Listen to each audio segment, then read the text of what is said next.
You would rise and join me in a pledge of allegiance. I pledge allegiance to the flag of the United States of America and to the republic for which it stands, one nation, under God, indivisible, with liberty and justice for all. Thank you. This evening we have a consent agenda posted, minutes from our November 30th, 2023 meeting, as well as bills and payroll. Or a chance to review the minutes. Questions, concerns, accept the motion. I move that we approve the consent agenda. Motion made and I'll second the motion. seconded. All those in favor indicate by saying aye. Aye. Hearing none opposed, one goes unanimous. This is our first opportunity for interested citizens. So if there's anybody with us this evening, one special guest, Riley, and see if we're going to be on Zoom.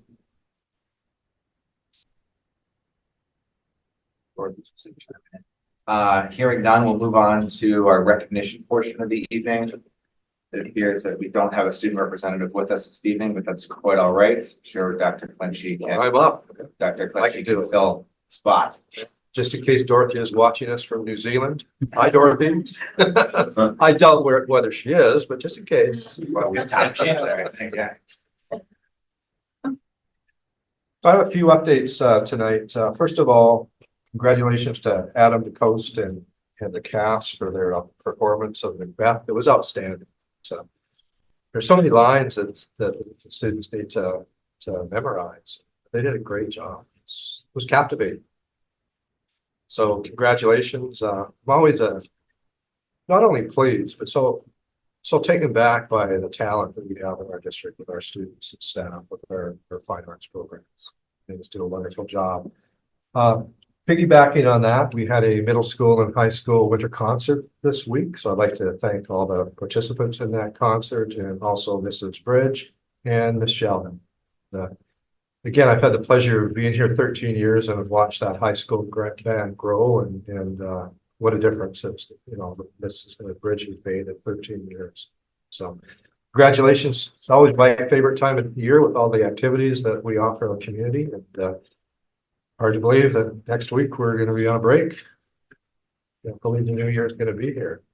So third acknowledgement, the Pearl Harbor Aviation Display that we held on November 7th. Special thanks to Major Cavello. And that was another incredible day. I mean, it was having those helicopters come in and land on the high school field. It was fascinating. Our kids were excited. I don't know who was more excited, our staff or our kids. I mean, everybody was excited. It's a great morning. The crew that he brought were excellent. So, talking to our kids, showing them how the helicopters worked, and they came in and had lunch with us. And when they took off, it's a little cold out there, I have to tell you. I don't want to admit this, but there were about 10 of us were standing a little too close to the helicopter, and I was standing and talking to Major Cavello's dad at the time. So I figured he must know what's going on. So I actually felt like I was getting frostbite because of the wind created by the rotors. And then when the Chinook took off, it kind of turned around and faced us. And I swear we were all blown back about 6 feet when that happened. So a lot of force with those things. But it's a great day. I think a day that everybody's going to remember for a long time. Thanks to Keith as well for organizing that event. A lot of things that needed to be worked out. Littleton Police Department, Littleton Fire Department, and LCTV for their support for this event as well. And a lot of people out that day. And for people that were not able to attend, we could only open it up to students and a few other people. Kirby Dola prepared a small slideshow that I think I'd like to show this evening, and everybody can see how incredible that event was. Great.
information about the day. And one more acknowledgement. Steve, did you want to do this or do you want me? Sure, thank you. We received a check from the Mighty Oak Fund in the amount of $2,000 as a general donation to the school department with unrestricted use, whatever project the superintendent approves. So we thank the Bobby Chenrak and the Mighty Oak Fund for that very generous gift. Awesome. Thanks so much. That's below threshold. We don't have to vote that. Correct, 5,000 is a threshold. Awesome. Nice job on the slideshow. Yeah. Great. Kirby did a great job. Yeah. I was able to attend as well. It was mind blowing, really cool event. So thank you to school department and all those involved and the select board for supporting the event. I'm sure it was a day that the staff and students will remember for quite a short time. We'll circle back to Jay. Thanks for joining us. Glad you're able to make it. For the student representative report. For the Russell Street School, the fourth graders recorded a wake-up call for WCGP and aired on Wednesday. The students were very excited. The Russell Street students and staff are also looking forward to the sing-along and classroom celebrations planned for the end of next week. For Shaker Lane is partnering with Antom's Cleaners and collecting gently used coats for kids and adults. Any community member that would like to clean out their closet and drop off gently used coats at Shaker Lane, they'll be accepting them until next Thursday, December 21st. Shaker Lane would also like to wish everybody a happy and healthy holiday break. For the Littleton Middle School, the Littleton Middle School's band and chorus club held their winter concert last night. And congratulations to Ms. Sheldon and her students for a wonderful event. The Littleton Middle School robotics team will also compete in the state robotics tournament this weekend at WPI in Worcester. So best of luck to them. And for the Littleton High School, Macbeth and the winter concert were both big successes. And of course, as we just saw on December 7th, the 2 Army helicopters landed at the high school for Pearl Harbor Day. This Saturday, LHS's National Honor Society will be out cleaning the community in the castle and the trees, so feel free to join them if you'd like to participate. And next Wednesday will be an early release day for the high school. December 25th to January 1st will be our holiday break, and coming back on January 9th through 10th, Littleton's DECA team will be going to UMass Lowell for their competition. Good job. Thank you very much. All right, move on to the presentation portion of the evening. So first up is Athletic Director Mike Lynn. Be discussing the fall athletic offerings. I think there's also some winter options as well, but thank you for joining us. Thanks for having me. So here for a fall wrap up and winter preview. So next slide, please. We have 9 sports in the fall. We had 16 teams. We had 270 student athletes. We played over 200 contests. You can see the sport offerings we have there. Next slide, please. As far as participation, always our #1 priority. We're seeing there's a couple sports that are making me a little worried about as far as participation. I'm hoping we're going to be able to get it back, but our field hockey numbers are a little low. Football's a little bit low too. Soccer numbers are very strong. Cross country numbers are strong. Golf and cheer as well. But hopefully we can see an increase in participation coming years for football and field hockey. Next slide. At the middle school, we have 5 different sport offerings. You can see the participation there. Always strong with soccer in the middle school and field hockey too. And we also have added in recent years cross country at the middle school level. Next slide. Just varsity records. You know, most of our teams had strong seasons. A couple had seasons that would, from win-loss perspective, maybe we'd like to see a few more wins. But I think I've talked to this committee before about it's all about the journey and not really about just those numbers at the end. Certainly, you're going to have those seasons where a team struggles. You're going to have those seasons where you celebrate and you enjoy the journey probably a little more. But girls soccer has been on a little bit of a run right now with having some exceptional seasons. But everyone had a successful season in terms of going on that journey and completing their seasons. Second year back having our unified programs, our unified basketball season, they they enjoyed an undefeated record. So they had a nice season, and it was the second year back, and Coach Eric Arnold was back at the helm of that program. Next slide. Boys cross country were sectional champions. So obviously, they're one of those programs that enjoyed some real success as far as terms of, hitting benchmarks. Next slide. Tim Rank individually was the MIA Division III state champion, which is an amazing accomplishment. He's the first boy to do so. He was the 3B.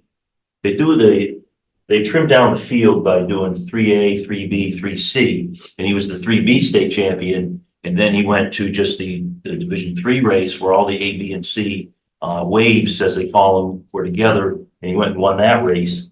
Unfortunately, in the sport of cross country, they don't crown an all-state champion. So he took it as far as he could go.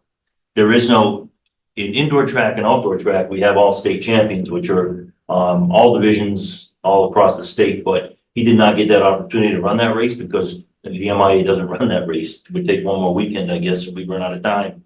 But that's a pretty amazing accomplishment for him.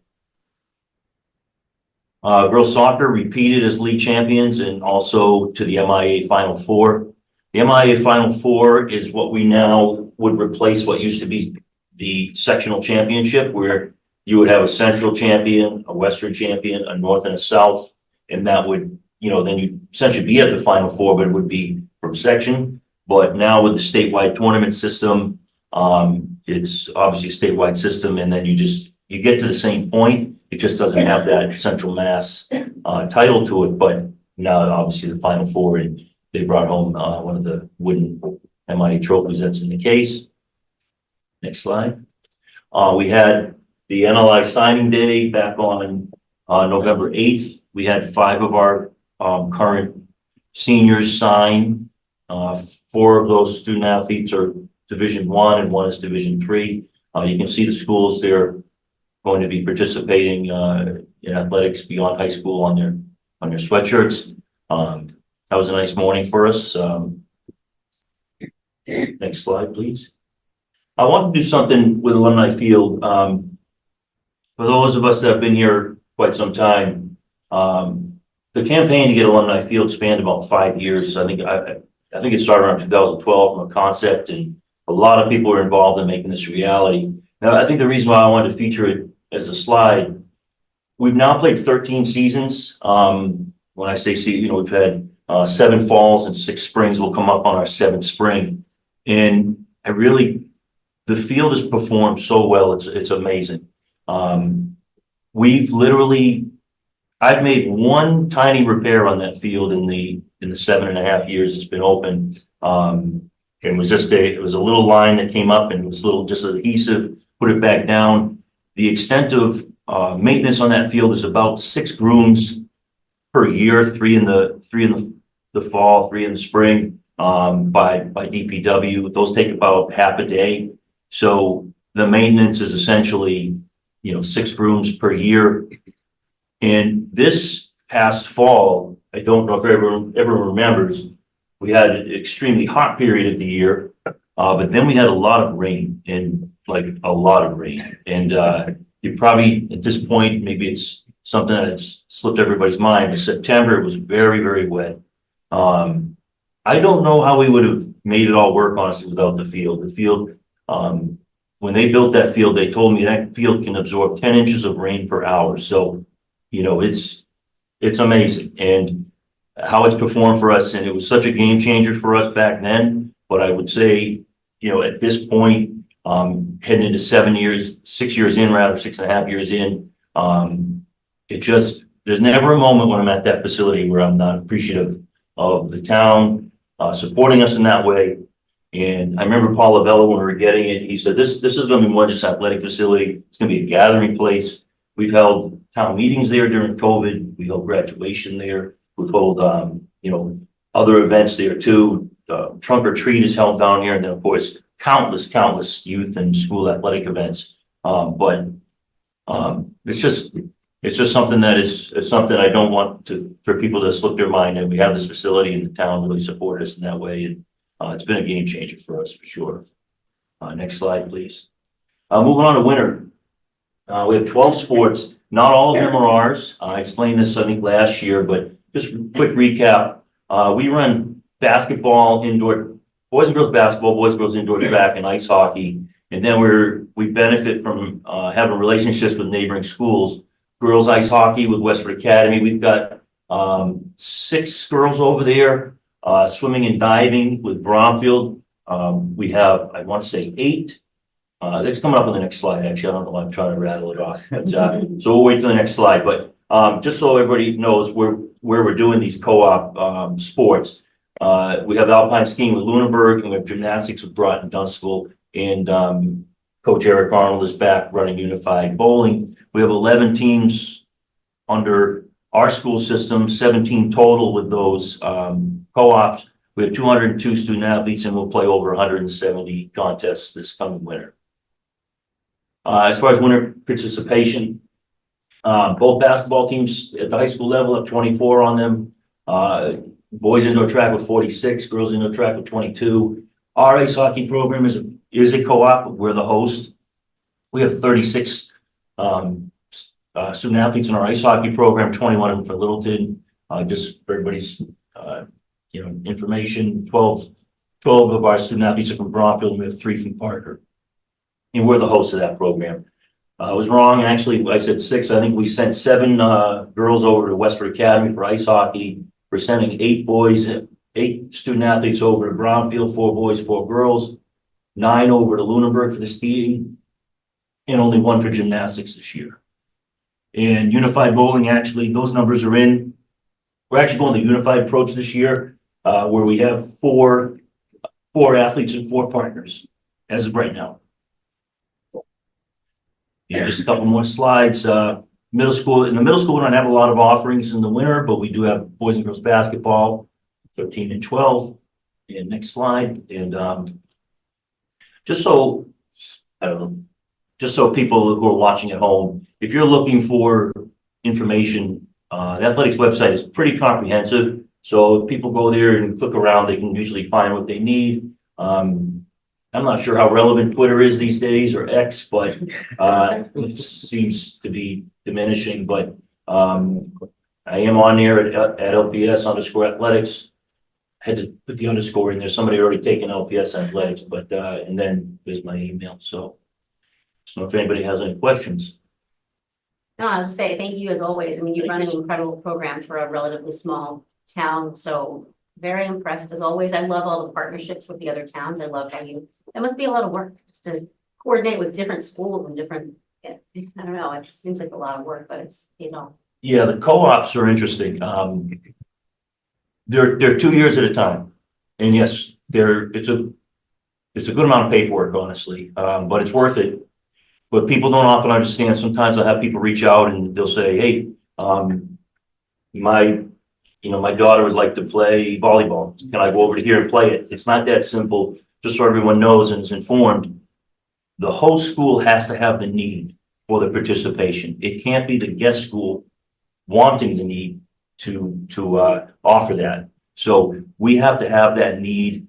Sometimes if you fall out of that range, then it won't. That's why it's 2 years at a time. It may or may not be approved. So we hope that we're going to continue always offer those programs, but they are 2 years at a time.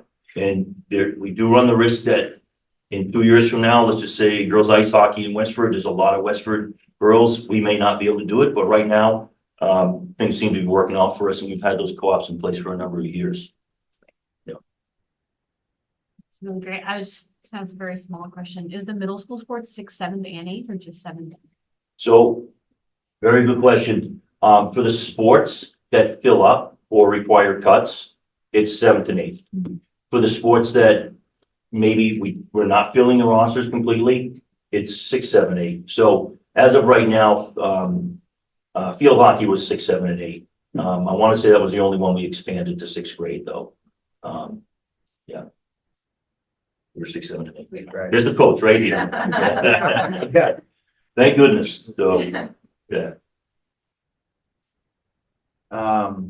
Thank you, Mike. You do a great job. That's, I'm sure you get a ton of balls in the air. No pun intended there. Yeah, thank you. Um, Pucks too. Pucks. Yeah. So we did a couple things that potentially impacted the success or not of the program, which was a change in start time. So I was wondering if you had any feedback from us as to how your first season went with a later dismissal, and then also we reassessed the fees for athletics, and I'm sure some families had incurred a modest to substantial increase in their out-of-pocket expenditure. So if you could just kind of give us some feedback on those two topics, I'd be curious.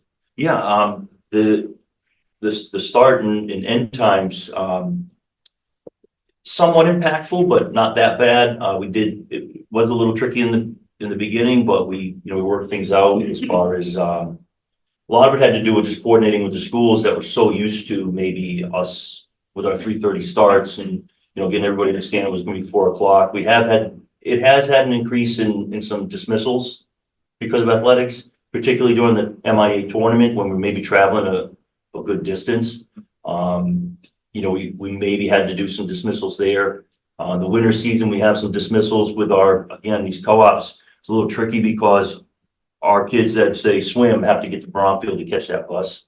So, that's a sport that comes to mind that has had, a good amount of dismissals, but, we've made the adjustments and I think it's pretty much non-impactful, honestly, at this point, as far as the time what is very much compressed is when at the high school, we get out of school at 2:35 with working with the bus company. One thing that was a bit of a struggle, but we worked through it.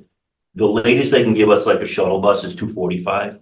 So there used to be like 40 minutes of time for those kids, but if they've got to catch that shuttle bus to get, let's use the fall, if they have to get to Alumni Field, Fay Park, or in this year, we had to get over Corporate too because of the construction behind the school. It was tight, but the first week or so, we had kids that maybe missed the bus and then they realized that they've got to plan a little better and they've got to hustle and make sure they're down there for that bus because, D treats us right with the shuttle bus. They're really very helpful with that. And, because we couldn't operate without it, not safely. I mean, we're a little bit spread out in certain things. I mean, the cross-country course we have is great, but it's across town over at the fire station, Fay Park. And obviously like Alumni Field and the track are probably, our two feature outdoor athletic facilities over at the middle school complex. So that shuttle bus is just part of our operational, has to happen. But it's a tight window there, but, the kids adjusted, honestly. It was just a little tricky that first week or so. In regards to fees, not a lot of pushback, a little bit, but not much. I think people have recognized that. I think that if you go to Market Basket, right, my wife comes home from Market Basket every time and she said, I can't do much grocery stocks. Yeah. So I think wherever you look, things have gone up in cost and, I think Steve, how many years did you say it was that we were? It was a while. It was a long time. That we raised fees? No, that we hadn't, that we were at Oh, yeah. 200. It was like, Over 18 years, we haven't raised fees. right, so it was over 18 years. I remember being here when we first put fees in. I think it started like 100 and then the next year or two, 18 years ago, it went to 200 and just stayed at 200 for, as Steve said, like 18 years. So, $50, it was a $50 increase. The family cap, we know that was also raised, but, So my other questions would be, in the event that the football team continues to see sort of diminishing participation, do we have a backup plan in place for a co-op? Is there another surrounding town that is experiencing similar enrollment? yes, so unfortunately, there's no natural school that we could pull into our program because the schools around us either have their own football program or they've already been pulled into a school. So I would already be pursuing that if there was a school that was, close enough for that to make sense and be feasible. We have had preliminary talk with Air Shirley if those types of things would be more of a merger if they were to happen because you're talking about two schools that have existing football programs. We've had football since 1965, so we're coming up on 60 years. Keith Camo and I just held a meeting after Thanksgiving with the current juniors to sit there and talk about them and talk about how we can retain every player and also maybe attract attract some new players. But we can only play with what we have in the school that's interested in playing the sport. It's a little bit, I don't know if you were there at the Thanksgiving Day game, how many people attended that, but, I mean, the crowd was huge and, but we'd like to see more players. And, you know, and we were fortunate to stay relatively healthy this year, the team was. But, you know, football is, there's no sport, and I'm not saying this because I was a former football coach. There's no, that Thanksgiving Day event, we had two bands, both schools, they had the marching band there, we had our pep band, so they took care of the halftime. We had our pep band playing all game in the stands. We had both cheerleading teams and two football teams, and it was just an amazing event. And, you know, football is the only sport that really pulls all of that together like that. And, so we're very much doing whatever we can to keep it going. But certainly there's concern from people about, you know, concussions and things of that nature. But I will say this, and the current coaching staff, they do an amazing job of running a safe football program. We added those Guardian caps to the helmets this year for practice week, those padded layer that you put on the helmet, which is now mandatory in the NFL. We're doing everything we can to be as safe as possible, and I think the game has evolved, but you know, definitely have seen a decrease in participation. Just to give you an idea, in 2017, you know, one of my last years, I had 58 players, and we had 28 this past fall, so we've seen a decrease. Is volleyball a winter sport? So for girls, it's a fall sport. For boys, it's a spring sport. I was wrong twice. I have had some preliminary talk with the Steve Kendall here, Shirley AD, about a potential. They don't have field hockey. We do, obviously, and we have 16 players. We'd like to see more. So we're talking about doing a co-op there where we offer field hockey and they offer volleyball. For us, we definitely can demonstrate the need. 16 players with no JV is absolute textbook. I don't want to say that would absolutely be granted, but it's very likely that would be that'd be favorable, that would be granted at the it's got to pass at the league level, and then the sectional level, and then the state level. There's 3 hurdles it has to clear. Volleyball for them, their participation is somewhat strong, but they don't have a JV2 team, and everybody in our league that has volleyball has varsity JV1 and JV2. So we are pursuing that. As of this last time I talked to Steve, we were looking to move forward with a kind of a joint venture where hopefully we'll pick up some field hockey girls from field hockey players, I should say, from near Shirley, and we'll hopefully be able to send some volleyball student athletes over there. Sure. I hope.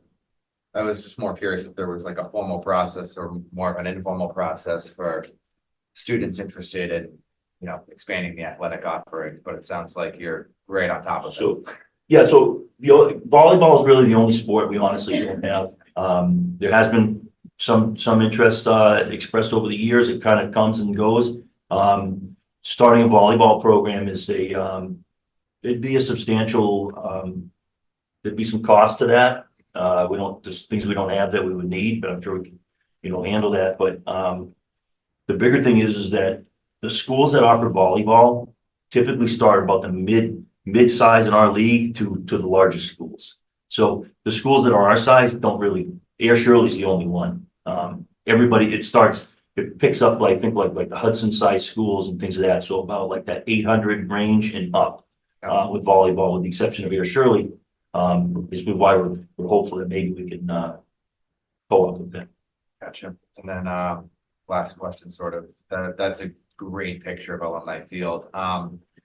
Do you see other districts having a secondary turf field? Like are schools adding additional turf fields in town? Is that the trend still? I mean, would we benefit from a long-term planning process to turf the inside of the track, for example, or something like that?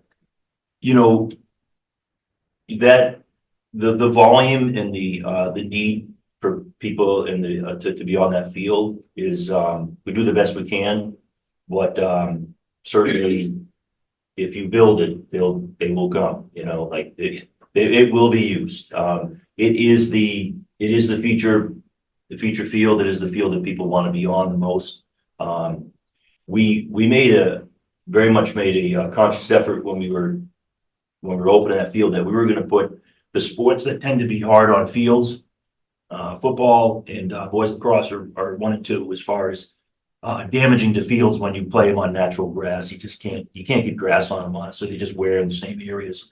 But because we put those pretty much exclusively on turf, you don't see that damage to the grass fields. That soccer and soccer and baseball and softball really don't create those type of wear patterns. So yeah, but you raise a good point. I do think that if there was an opportunity to get a second turf field, it would make sense. It is, I know sometimes you're hearing some debate, like, I know the NFL Players Association, they're lobbying for all grass fields in the NFL, but the NFL has unlimited resources. Right. They can play on a field that's literally the equivalency of a putting green, and they can make it like that all the time. When we didn't have turf, our grass fields looked quite the opposite of a putting green. The playing conditions were, it was embarrassing, it was unsafe. My sons were very young at that time, and kids would get dirt and rocks in their eyes, like playing lacrosse, because kids would scoop. But I mean, it was not great. And so in a municipal setting, in a town setting, what the turf does is it's always playable. It's always level and in good condition. And like I said, the maintenance is so minimal. No water usage, no fertilization, no cutting, no striping, none of that. It's all just there. Awesome. And I'm surprised it's only three grooming sessions per season, because I have like 2 pounds of rubber pellets in the backseat of my car. When he grooms it lifts them up. It lifts them up and makes and it takes all the foreign material off of the field. It looks great, but you don't want to do it all that often, honestly. They said, because it's just, you don't need to do it more than that, really. Awesome. Nice job as always. Thank you. Thank you. Thank you. Yep. Right, next up, on the agenda, we've got the superintendent's goals 2023, 2024.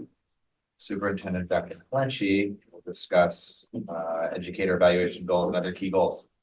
Sure, I think I'll stretch my legs and see what the world looks like from the left turn. Go for it.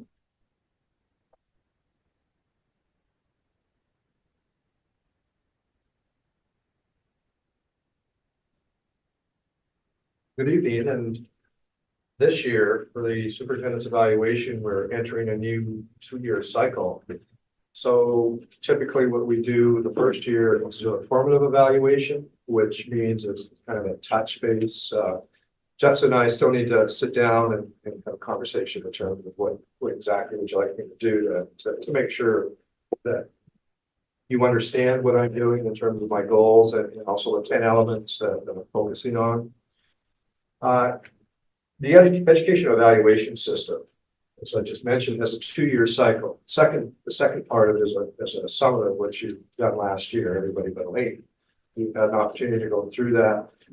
The 10 elements that are chosen for my evaluation align with the administrator's elements and the teacher's elements. So there are two goals, a professional practice goal and a student learning goal. And I have other goals as well. And it gives you kind of an idea of what my focus is. I talked about some of those goals this summer. Nice to review them again and have something in writing so that you can look at.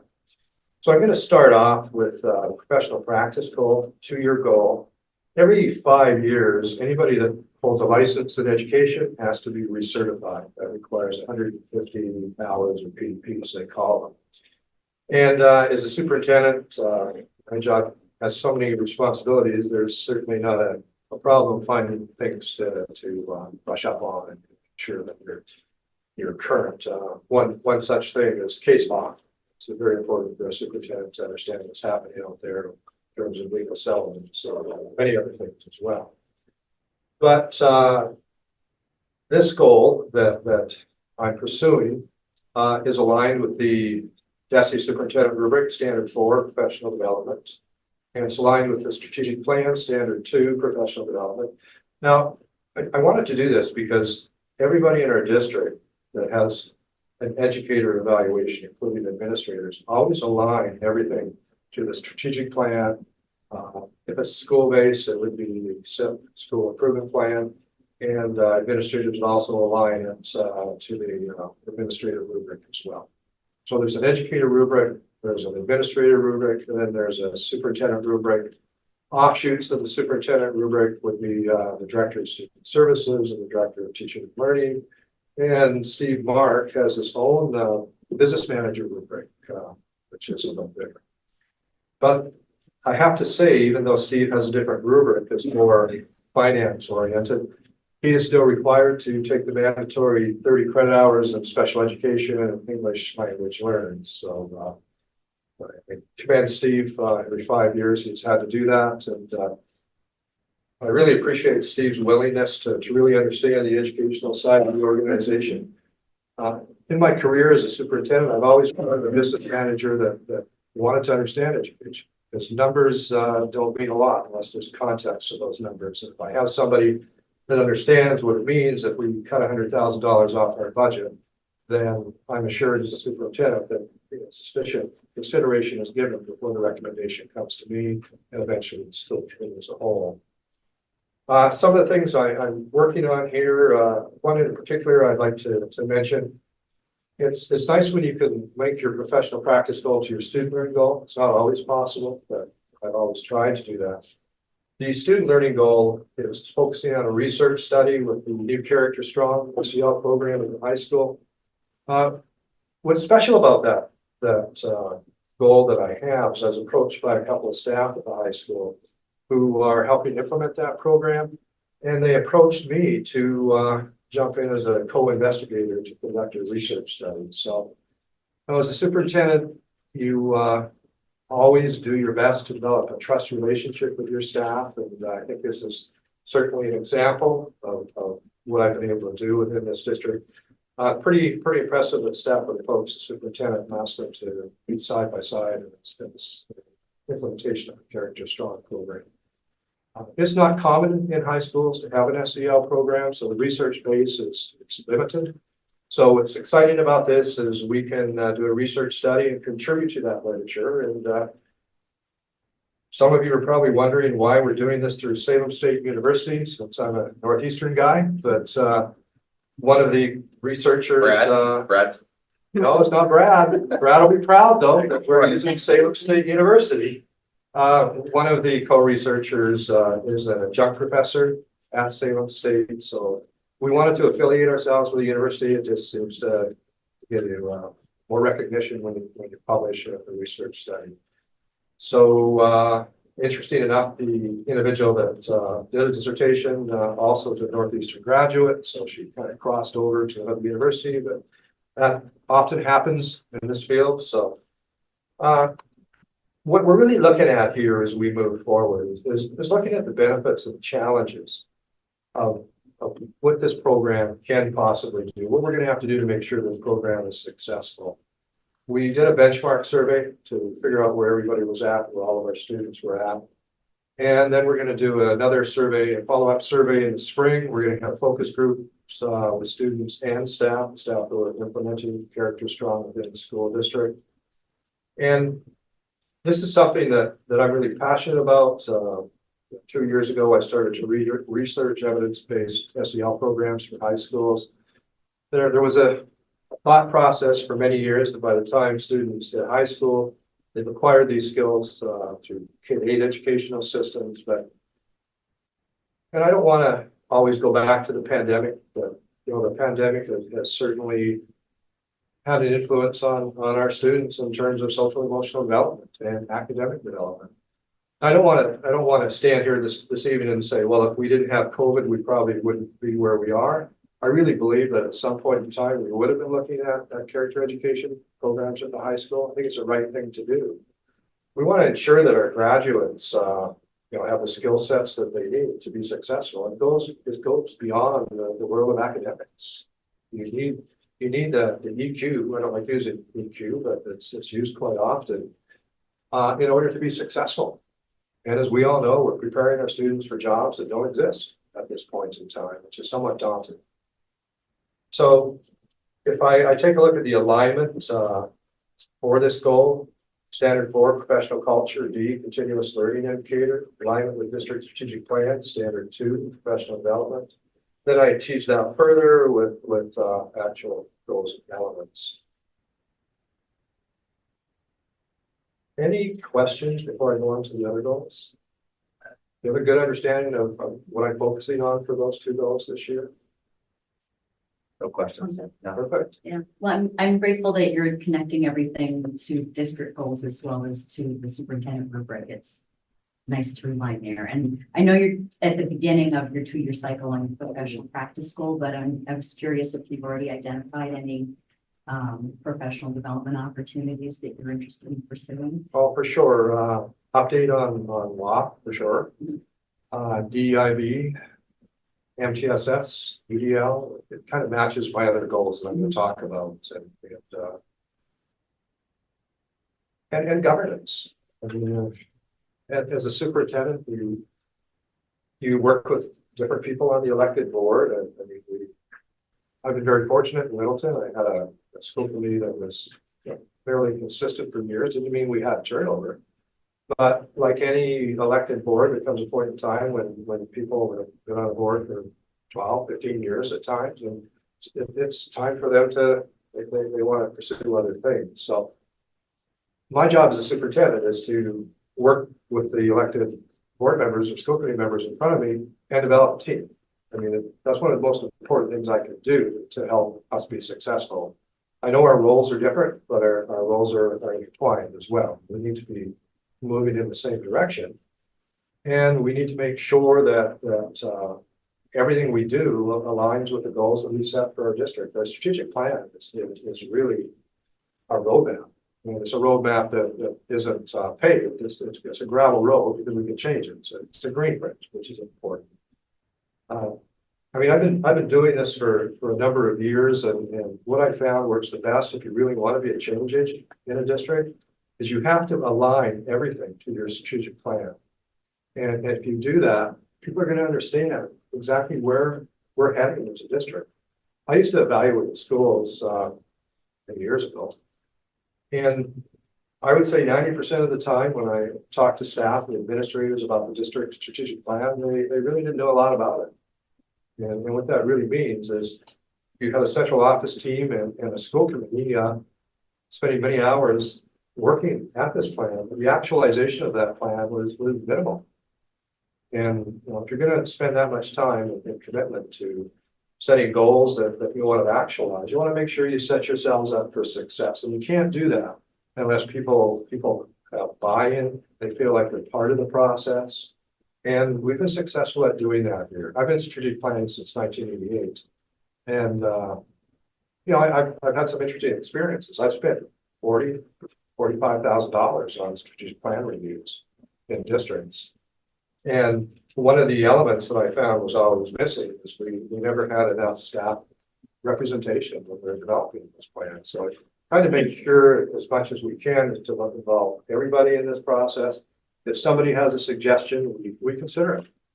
Because it's pretty hard to predict 5 years down the road what our needs are going to be. We've been pretty good at doing that, but you have to have an open mind and you have to be able to change direction if it's necessary. So other goals, provide leadership, support, and oversight for the continued implementation of universal design for learning within our schools, classrooms, and districts, alignment with our strategic plan standards 1, 2, and 4, superintendent rubric standards 1 and 4. We spent the last 3 years working with staff and administrators to make sure that they have a solid knowledge base of what universal design for learning is.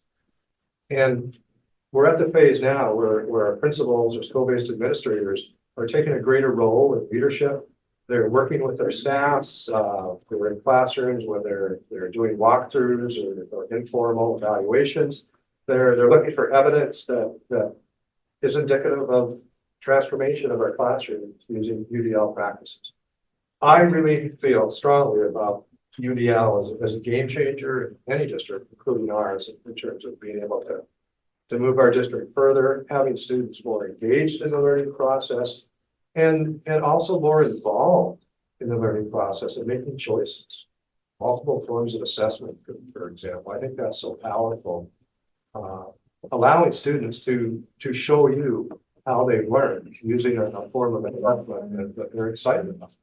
That's just one small part. I mean, I've talked about UDL in the summertime, and I'll use this example. It's pretty simple one. And before I say this, I'm going to tell you that I don't cook a lot, so I'm using this example because it makes sense. And if you use UDL and you had a dinner party, you would prepare a number of dishes that most people, all people would like one of them at least. If you wanted to differentiate what you were doing, you would make an individual meal for every person that was coming to your party. So imagine how hard that would be if you were making an individual meal for everybody that showed up. If you had 20 or 30 people, class sizes 20, 25. Differentiated instruction's been around since the 80s, and it's been pursued since the 80s. But I think UDL is a more realistic approach, and it does bring in some differentiated instruction as you begin to implement these structures in your classroom. It's important for us as administrators to model this behavior as well. I mean, we all know that the best way to implement something and be successful is to demonstrate that behavior to your staff. So we're making great strides, and but we have a ways to go. And I'm also going to make a comment. This is a type of implementation that doesn't have an endpoint. There's no final destination in UDL. It's a journey. And I don't know if there is an endpoint to that journey, because there are always things that you're going to be able to do in your classrooms that are going to improve opportunities for students. And that's what it's all about. The second goal, provide leadership support and oversight for the implementation of multi-tiered systems of supports. MTSS is very closely aligned to UDL. In fact, our professional development intertwines these two concepts. And some of you may feel that MTS only deals with student tier 2 and tier 3 services. That's not correct. It involves a broad area of what we do in education. Even the hiring process is tied to MTSS. So I'm excited about this. We had an MTSS assessment done a year ago, and we're following that recommendations of that report, and taking a look at what we're doing well, what we can reflect on and maybe tweak.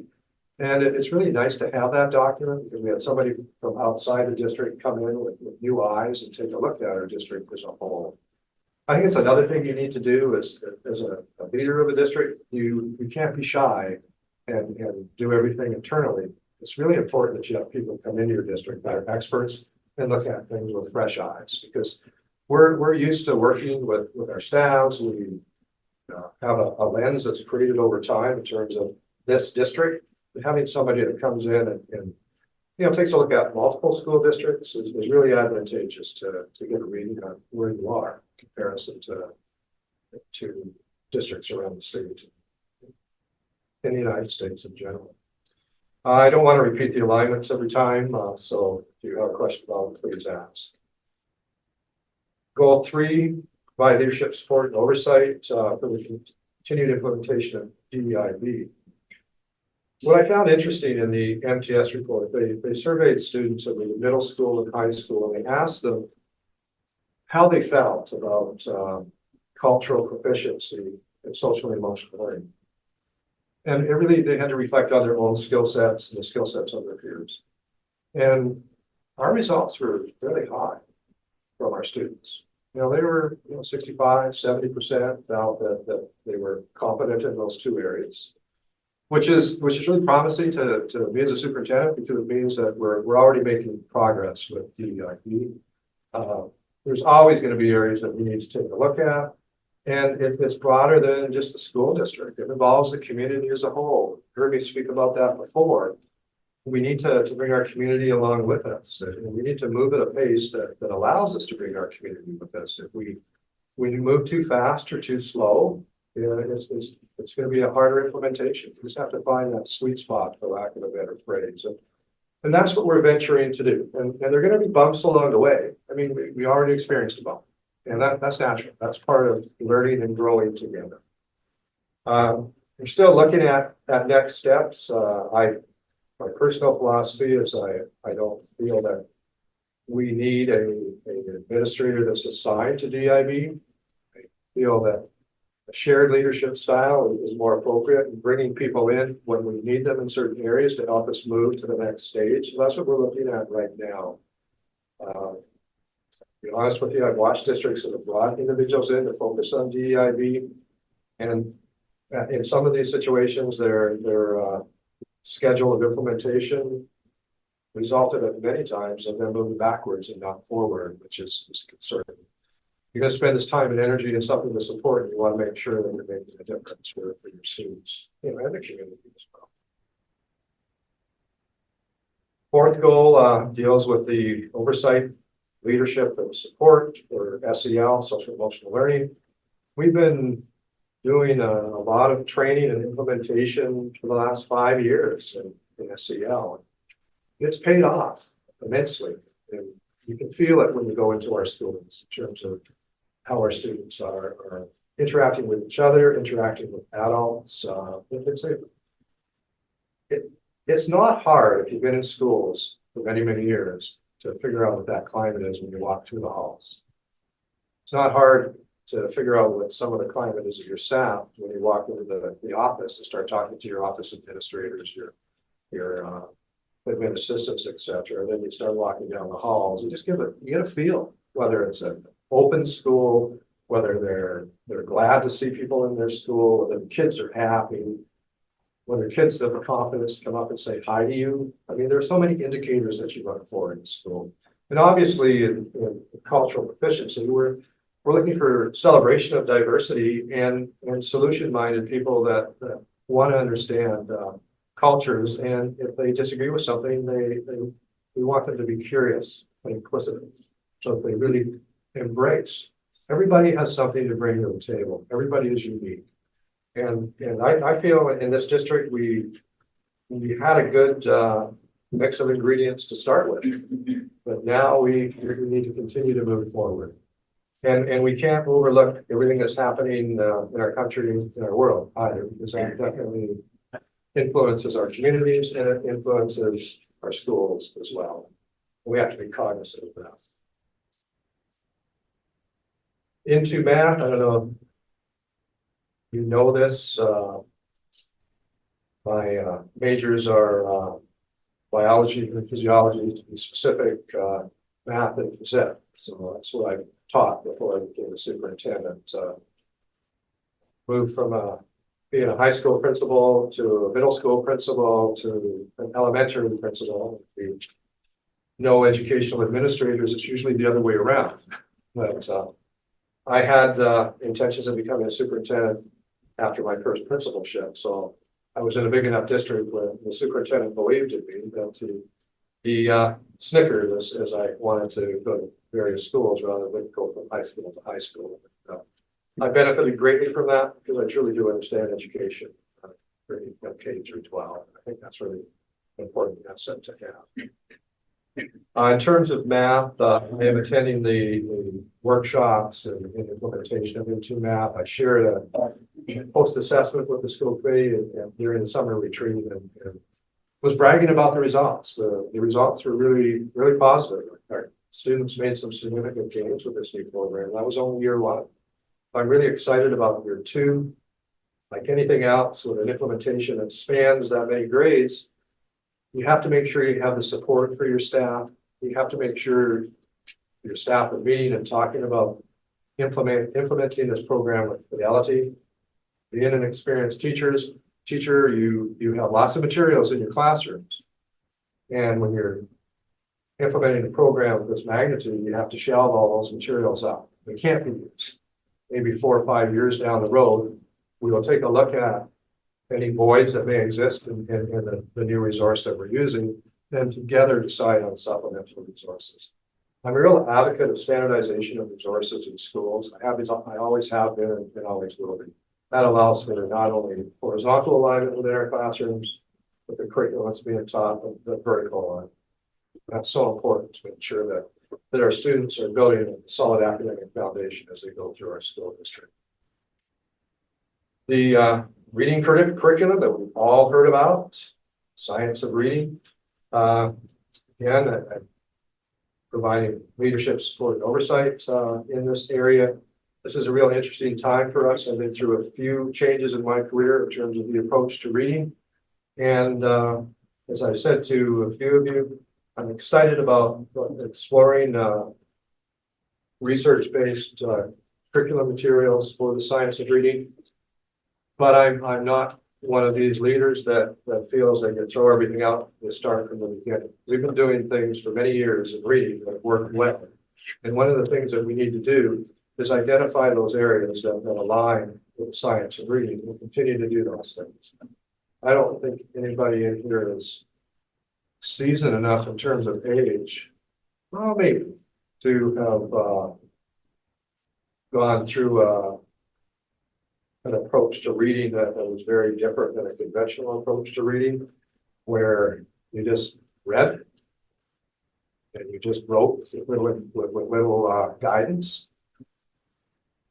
And I taught during that era, and it lasted for about 5 or 6 years. And then the districts that and the schools that were cautious were fine, because they kept a lot of the other material that they were using to make sure that they were getting the mechanics of writing and developing necessary phonics for reading, etc. The ones that threw everything out really struggled to get kids back on track. So I guess that's just a caution when we have new curriculum opportunities for resources. We have to be cautious. We don't want to make decisions that are going to have us go backwards and that we're going to regret. And they're costly. Implementing a curriculum K to 5 is hundreds of thousands of dollars. We want to make sure we do it right the first time. Next goal deals with leadership support and oversight of our business department. As you know, we have 2 key positions that we're vacant: accounts payable and payroll. Huge learning curves for these individuals, and quite frankly, as a superintendent, I can't do my job unless the budget is in good order. That's essential. It's hard to do my job if I don't have sufficient money to do the things that are necessary to move education forward. And that falls more on the school committee. My job is to take the money that we have, that we've been allocated to us, and spend it as wisely as we can to reach every single student and make a difference in those students' lives. So I'm spending more time and attention in that area. I'm happy to report that the 2 individuals that we hired are doing a great job. They're learning fast, and there's a lot to moving into those positions, and even in the district our companies. I mean, you have to remember, we have over $24 million budget that we do, and plus grants, et cetera. So, you know, it's imperative that as a superintendent, you do have a financial background and you understand what's going on.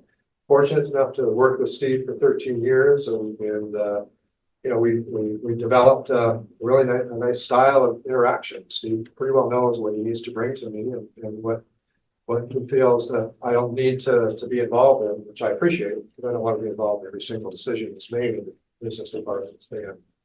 But, you know, Steve, through his time with us, has contributed significantly to the financial position that we're in as a district. And if you start searching the internet, seeing what's going on out there with other school districts, we're in a real good spot. There are a number of school districts out there that are going to be cutting next year as a result of ESSER funding coming to a close. And through no fault of theirs, they were forced to use this money to hire staff. And this money is gone at the end of June. And if they can't figure out a way to find funding to replace ESSER, they're going to end up laying staff off, which is sad. What you don't want to see in a district is building your capacity and then all of a sudden cutting capacity, because it's like falling down a ladder. We're in good shape, and we're not gonna let ourselves get there. And, we have Student Opportunity Act funding. That's an additional amount of money coming in from Chapter 70 that Justin and I are talking to the town about.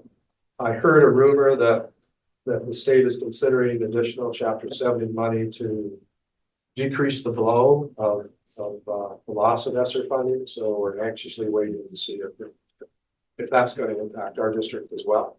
If it does, that'll be a great thing. And it will certainly alleviate some pressures that our town is facing in terms of the budget process this year. I don't think there's any town that's sitting back in the state of Massachusetts now and saying, "Oh, we're great. We're not doing anything. It's going to be a 5-minute process." they're downsizing. Our budget at first glance in terms of the town as a whole had $2.5 million deficit in terms of the ask. And I met with the interim town manager, administrator more correctly, the other day, and they're now down to 200,000. So I feel pretty good about that. Our budget remains as is at this point in time. That's just with the finance team. We haven't. Decent sharpening pencil right there. Yes. We haven't had an opportunity to meet with the select board or the finance committee. So those are two other groups of people that we need to meet with. It's great. Shaker Lane Building Committee, provide leadership, support, and guidance. Exciting project. We're in the feasibility design study. We had a meeting last night and gave the interim town administrator the authority to sign the agreement. So now we'll be forming another subcommittee and taking a look at hiring a design team to start looking at whether they would recommend renovating Shaker Lane School or a new build. So we're starting to get into the action, which is really exciting. And Stacy, I believe, I don't want to put you on the spot, but you'll most likely be on that subcommittee if it works out for you. If not, we'll support you in any way we can. That makes no sense, probably. Happy that you're going to be on that subcommittee. Strategic plan, obviously, my focus needs to be on the strategic plan in the district. That's our roadmap. I need to provide that leadership and support to the administration and to the staff. I make it a point to be visible and talk to staff if they need something or they want to talk to me about something. It's important for me to understand what their views are as well within the district. I want to make sure that they have what they need to be successful. We've been working for years in our district to decrease the amount of money that our teachers are spending out of their pockets. And it's really hard to change that culture because they've been doing it for years. Steve and I and the administrative team, keep asking, what do you need? And because we really want to start taking that need away. I think it's our responsibility as an organization to make sure that teachers have what they need to teach and be successful. And we're not alone in that. I mean, this has been a culture for many, many years. I think it's time we start reversing. Map of meaningful connections. Steve, could you put that on the screen, please? Oh, we're not taking too long here. I was hoping you'd get to that schematic. It's a beautiful thing. Oh, thank you. We're proud. Give me 1 second. I guess. That's okay. I'm going to keep talking then. The last goal is to negotiate successor contracts with the Educational Assistants Association and the Administrative Assistants Association. There is. Well, thank you. I'm hoping to bring proposals to you prior to the end of January for those two contracts. My hope. So a number of years ago, we created a map of meaningful connections. So why did we do that? Well, teaching is far more than going into your classroom and teaching your subject area. And this illustrates what all staff in our district need to be thinking about on a daily, weekly basis. And what was challenging about developing this schematic, it was pretty easy to have it become very messy. You have too many boxes so that it lacked coherence and meaning. So we wanted to keep it manageable so that they can take a look at this with a quick glance. They can do a check, they can do a reflection in terms of where are we. And we review it every year. There are minor tweaks that we do from year to year. There's always something that comes up. MTS and UDL are so closely linked that we just kind of left it like that. You'll notice digital citizenship is on the left-hand side, the social emotional side. It's there for a reason is we need to continue to work with our students to ensure that they're using digital media appropriately. I think that's one of the biggest challenges that schools and some parents have in this day and age. It is represented though on the academic side because it's part of the 21st century skills. And we began that venture in 2011 with our 21st century skill emphasis. It's still alive and well today. So I just wanted to bring that to your attention because if you don't have a bit of an explanation, you probably just look at it and say, oh, it's colorful. There's not much else to it. But you can see in the four corners, in our key pillars, respect, integrity, responsibility, and accountability. And that's a key part of who we are as a district, who we are as staff and students. And I'm gonna stop there. Do you have any questions that you would like to ask? Questions or comments for the superintendent? Elaine, you look like you want to say. I do, but I hate to always just be the first to jump in. I don't want to bring I'll- up to anyone. I'll just say, thank you very much for sharing these goals. I think it's important for the public to hear them, for you to share them with the school committee. It helps us sort of continue to support the mission of the district as we progress through policy and the budget. So, job well done. Thank you. I think my personal opinion, it seemed to be checking all the right boxes here. So It's great. appreciate that work. Elaine? Yeah, the 12 additional goals really demonstrates the broad scope of your responsibilities. And, I'm wondering if you know, as part of the formative, which will be in the spring, the expectation is really only to focus on 6 to 8.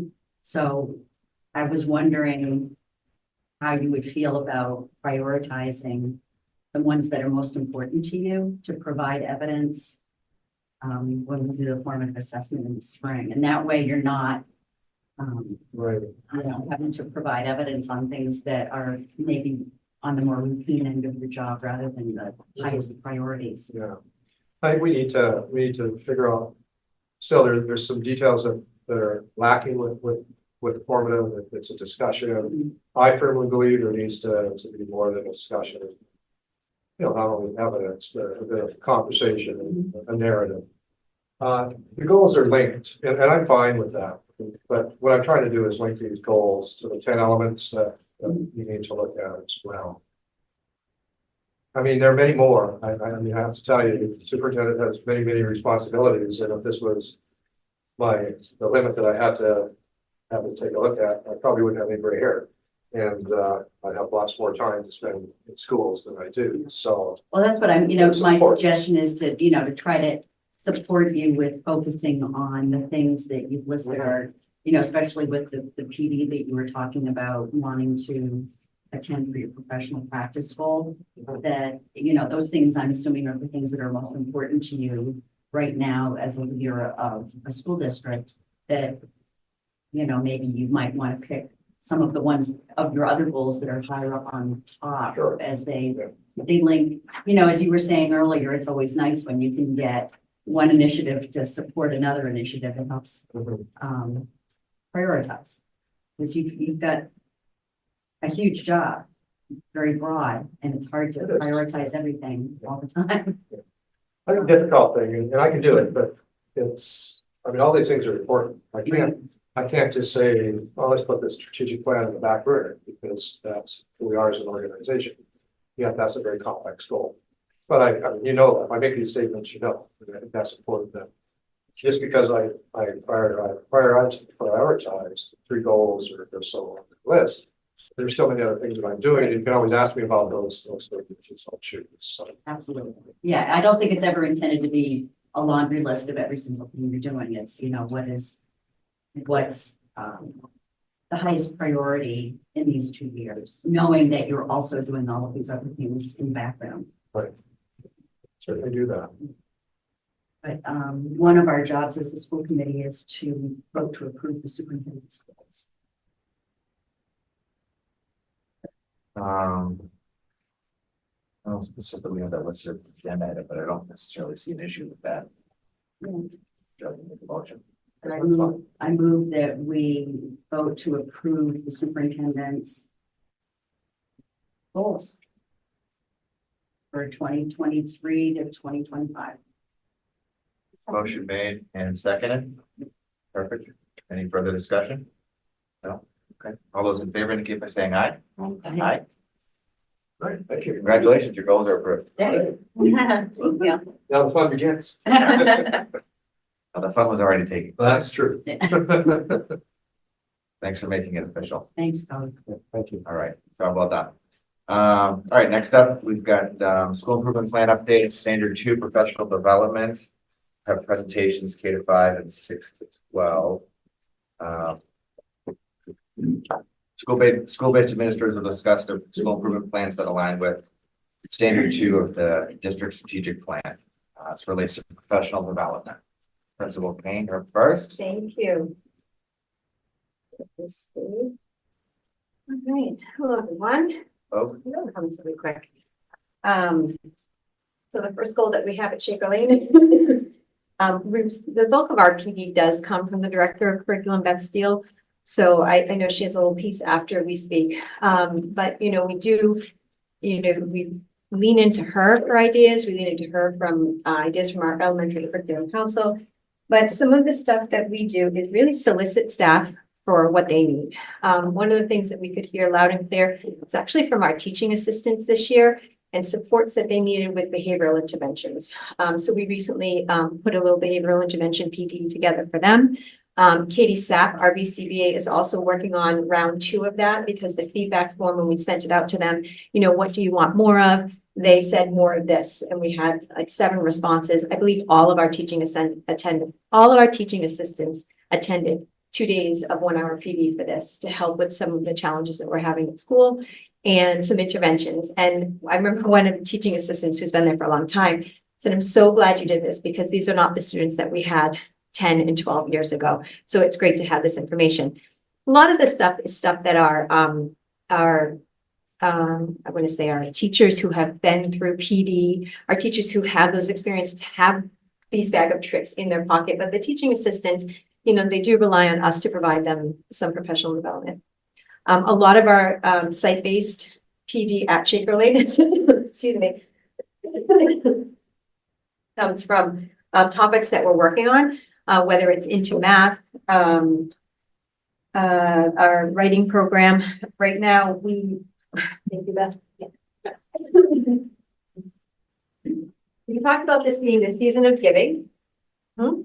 Yeah, the season of sickness. Okay, just so get through this. What our staff need during the days that we utilize PD are early release days, which you're all familiar with. We've actually turned our staff meetings, which I think years ago, staff meetings used to be nuts and bolts. Our staff meetings are now more PD sessions. So we look at data. We have different topics of discussion. We next week, we have the teachers have their monthly meeting and we're looking at Lexia. We're looking at data usage for the kids. We're looking at plans that we have for our students that are not getting on Lexia and not making progress. Or how are we going to attack this? How are we going to look at that? So really, I look to the staff to give me ideas or, just talking with them, sitting in their meetings, excuse me, to see, pardon me, sitting in our staff meetings to see what they bring up for topics and just listening and noting that, making a mental note. All right, Rebecca Deacon wants to learn about this. Michelle Kane wants to learn about this, and then just talking to the team leaders, bringing it to the leadership team and say, hey, what do you guys think about doing this? And actually the team leaders are running the meeting next week with Lexia. So really leaning into them as the leadership team. We came up with our agenda this week at our leadership team on what they're going to do to kind of run that meeting next week. The second one is providing PD for M-Class. This is our first year.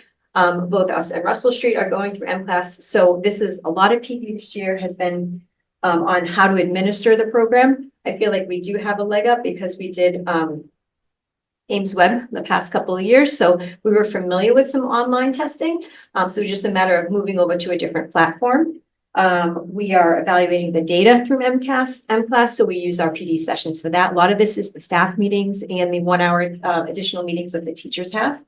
And then within the M-Class platform, excuse me, there are actually activities that can target lessons where students have an area of need. So for example, when they take the assessment, it might come across that they have first sound fluency is a weakness. And it will actually group a bunch of students who need to work on that skill, and they will give you activities to target this. So a couple of months ago, in November, I think, we targeted some students that we wanted in each classroom. Each teacher took about a handful of kids. And we said, all right, when are we going to target these students? What activities are we going to use? And some of them are using it during their win time. Some of them are using these lessons during their actual reading centers. So a lot of the PD is really looking at what we have and making the best use of our time to evaluate, especially this program this year. And on the next page, because our school improvement plan is 3 years, this is probably going to cycle into next year. Beth Steele is chairing our reading curriculum committee right now. We're gathering this information, we're synthesizing it, and then the hope is next year is to, and maybe even the end of this year, to start to share it with the greater group of Shaker Lane once our reading committee has vetted everything out and figured out what information we want to share with them. So this will definitely be ongoing for the next couple of years. Any questions? Thank you for struggling through that. Yeah, I think everybody's got this cough. I just won't go away. That's what happens when you sit in your cold car and attend Shaker Lane Building Committee meeting. True. Oh, Specific questions for Michelle? No? Thanks, Ronnie, for my. All right, yeah. I appreciate how you're really listening to the needs of the teachers. absolutely. Yeah. All right. Thank you, Feel everyone. better. I'm taking my cat there. We'll make round two. Probably big. I have the weird cough too. I'm gonna try to not have it. I 100% just echo what Michelle said in terms of how we determine professional development in our building. For example, our BCBA, Teresa Fiore, did a professional development opportunity for 11 teaching assistants in the fall. So, so these are teaching assistants that we have work with our students that have challenges. And it was really important to add that professional development piece for them to be able to learn strategies along the way that they will use the very next day. I think too, in the piece I want to add, and Beth may say something about it later, but the general professional development opportunities that people have in Littleton are really a selling point when we interview potential staff. Teachers, when we're interviewing candidates, they always, when we tell them that they have these in-house professional development opportunities, they're like, wow, every time. And so it really is, as Michelle said, an opportunity. We oftentimes have teachers that will go to take a course in the summer or go to a professional development, and then they have opportunity to share it with other staff during the school year. So that is really wonderful. In terms of the goals for Russell Street to offer comprehensive professional development, our action steps are to maintain our site-based professional development plan, provide professional development opportunities related to technology integration, and also provide professional development opportunities related to new curriculum. And Michelle spoke a little bit about that. Certainly, we have into math professional development this week. It has been our focus throughout the elementary level since last year. Our indicators here will be our site-based PD continues, building capacity for teachers to transfer their knowledge to staff, and also our tech teacher leader role. We continue to have a tech teacher leader in our building who provides tech opportunities at a pretty regular basis. So all the wonderful technology that we have in our building is used because people never feel like, oh, I have this thing I don't know how to use. So that has been really wonderful in the district as well. Our second goal is to establish and sustain partnerships with higher education and professional organizations to provide expanded learning opportunities for the students. I have to be honest, this is a goal that we really, we feel is really important. We are not exactly sure how to go about doing it, and not exactly sure what we want it to be. As Kelly mentioned earlier, this was something that went back, during the pandemic, and then when we couldn't have people in. And so when we review this within our new school improvement plan, we know that this is something that we want to work on with our school council, and really talk about how we want to, make this come to life. So that is one that we'll be starting to work on and will continue through the, 3 years of the school good thing. Next slide, please. And then number 3 is to foster a culture of professional learning aligned with state guidelines. Our action steps are professional development as it relates to MCAS. Indicators of success. I had already spoken about our MCAS goal, having students be in the exceeding and meeting 80% of our students. So that would be an indicator of success. And also we recently sent 2 5th grade teachers to a professional development at DESE for the new science testing format for the 5th grade science MCAS. And number 4 is to examine and develop leadership opportunities for teachers and other staff. Our leadership team, as Michelle indicated with her leadership team, work on suggestions and opportunities for professional development in the building, also related to our site-based PD. And the indicators for success would be a wider variety of staff taking on these roles, and also our school community events, teachers getting together in groups to create school-wide events at Russell Street. Cheryl, are there opportunities for teachers to share information and collaborate, like, again, if you have common planning time? You know, I'm thinking specifically these teachers that were able to take the. Yep, absolutely. MCAS Everyone, training. yep, everyone has, every grade level has common planning time. And they also have opportunities with our site-based professional development, and our faculty-led professional development to design a professional development. You'll hear more from Beth, I think, and offer that opportunity in the spring for a variety of staff. Thank you. Thank you so much. Thank you.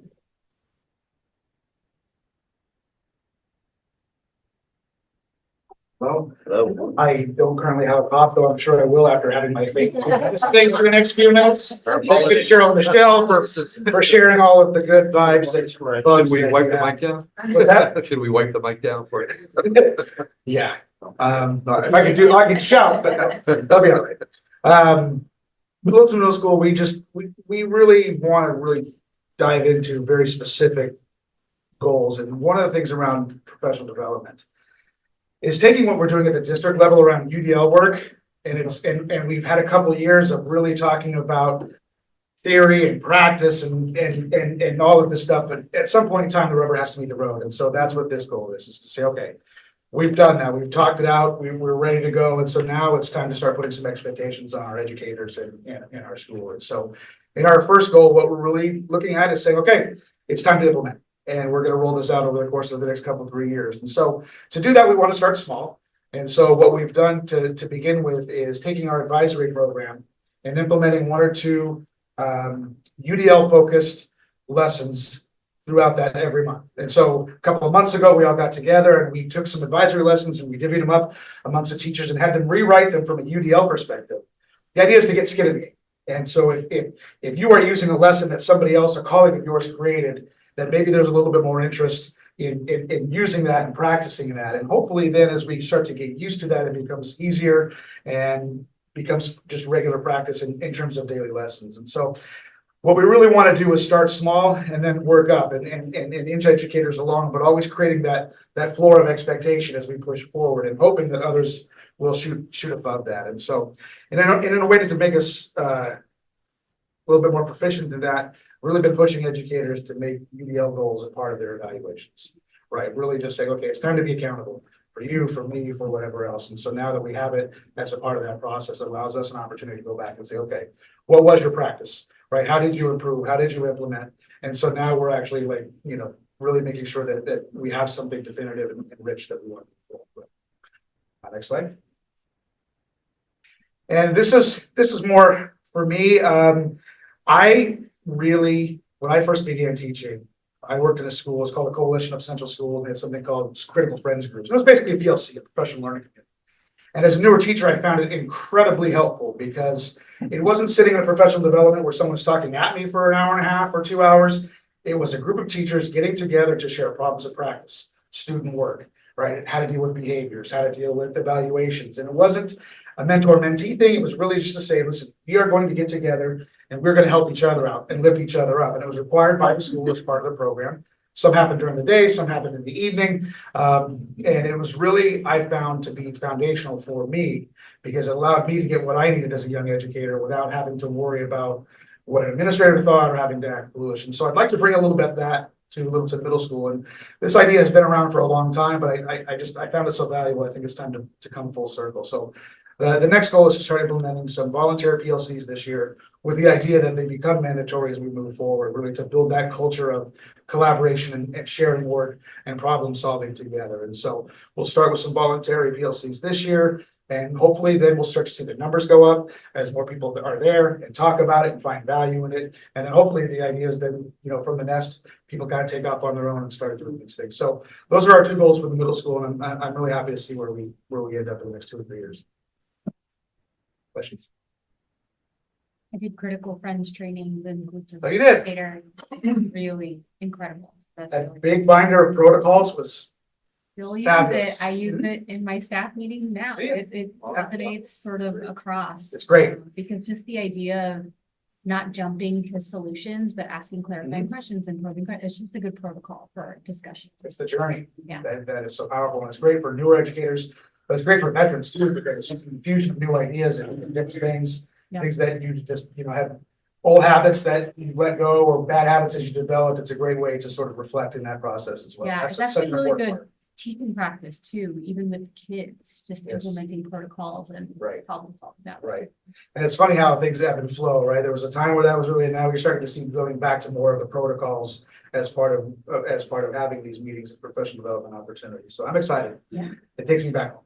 Yeah, I've heard really good things about Critical Friends. That's the thing that's warm feedback and cool feedback. Yeah. Yeah, and it's done, and it's meant to be done without judgment, without worry. It's really supposed to be a caring, and how you set it up, like, you know, some people would open their home and have adult beverages and bring student work and talk about it. Others would do it at school right after because people were busy. You just found the group that fit you, and you develop tighter bonds too, beyond just the educational practice. It really helps form bonds between colleagues that don't normally see each other. In middle school, everybody's kind of divided by grades, so you don't really get to see each other unless you make that effort. This is one of the ways to break down those walls. You start to see collaboration between grades and departments. Yeah, I think if there's a protocol for a PLC, you more likely have people join because it's going to make the time productive. If I have a meeting where I say, we're just gonna sit for 60 minutes and talk about student work, we will not get anything done, but the protocols really are driven. They're fantastic, they're time tested, and they end the work. And I'm really, I'm glad that you're supporting your staff with some common time to work on UDL because I agree with you, like you can get all the training in the world, but when the rubber hits the road, that's when the hard work starts. Yes, absolutely. And if all of your teachers are working in isolation, trying to create these choices, the different modifications to lessons, everybody's gonna burn out, but if they have time to work on it as a team and to share some ideas, it's gonna lighten the load. And most everybody's at the same starting point. So you're not looking just to ride somebody's coattails, it's requiring everybody to really think about it and be reflective. And it's the reflection piece that I think is most important. Reflecting on your lesson. Did I meet these goals? Did I accomplish what I hope to accomplish? That's when the great work happens. Anything else? All right, so thank you. Okay, thank you.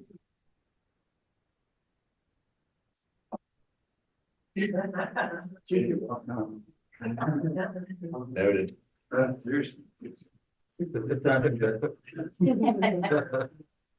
All right, good evening. Pinch hitting for John tonight, so talk about the high school PD goals for our SIP. The first one is to increase the number of teacher-led presentations at staff meetings that focus on instructional topics. So as I think it was Michelle mentioned that we were trying to use our staff meeting time more productively, having teachers come in and lead, like little mini lessons on what they're doing in their classrooms, best practice type of things, whether it's about instructional tech or if they went to a workshop and then, bring back some ideas from that workshop and share with the rest of their colleagues. It's a different way to do staff meetings instead of, like, as they mentioned before, this is nuts and bolts of running and building. We can get most of that information out to staff, either through emails, weekly updates, those types of things, the administrivia, and you use our staff meeting time to, have a little bit of the expert learning shared with each other. So we have our weekly, or not weekly, monthly staff meetings that are somewhat agenda driven by our stuff, but also having time for staff to share and provide some best practice to their colleagues.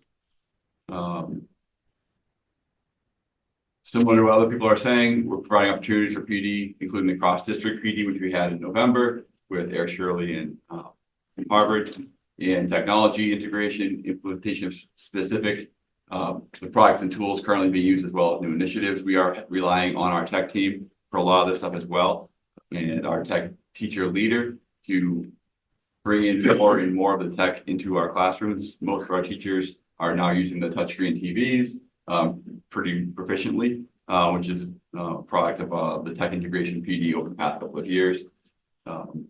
We are consistently looking for integration of tech into lessons as part of the teacher evaluations. So we talk with staff during their goals meetings about student learning using more and more technology, because that is where we're headed as a school, as a community, as a nation, with more and more reliance on tech. So that's part of what we're doing with our teachers in their goals meetings, in their evaluation process. Next slide, please, Steve. Also continue to focus professional development for staff with workshops, courses, with sessions affiliated with higher education institutions and professional organizations. We do have staff that are continually taking courses to improve their professional practice. Right now, just off the top of my head, we have one staff member pursuing her doctorate in environmental science. We have another staff member pursuing licensure in administration. So, stretching herself that way. We have people, whether they're teaching staff or support staff, who are pursuing higher degrees, master's degrees, et cetera, to go from teaching assistants to full-time special ed teachers or content area teachers as well. And along with those workshops and courses and all different sessions that these staff members are attending, like I said before, they're bringing back knowledge they're learning from that and sharing with their colleagues, whether anecdotally or formally through our staff meetings. Again, many of our people who are doing those are using that as a professional goal in their evaluation. So tying their goals to what they're doing, the PD that they're doing as well. That's what we have at the high school. Questions?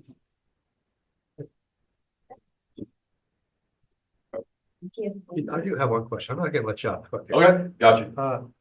Do we still have a number of staff that are pursuing Middlesex certification to teach dual enrollment courses? I guess certification is not the right term for it, but we do have staff that are offering dual enrollment courses at the high school. So they're adjunct professors.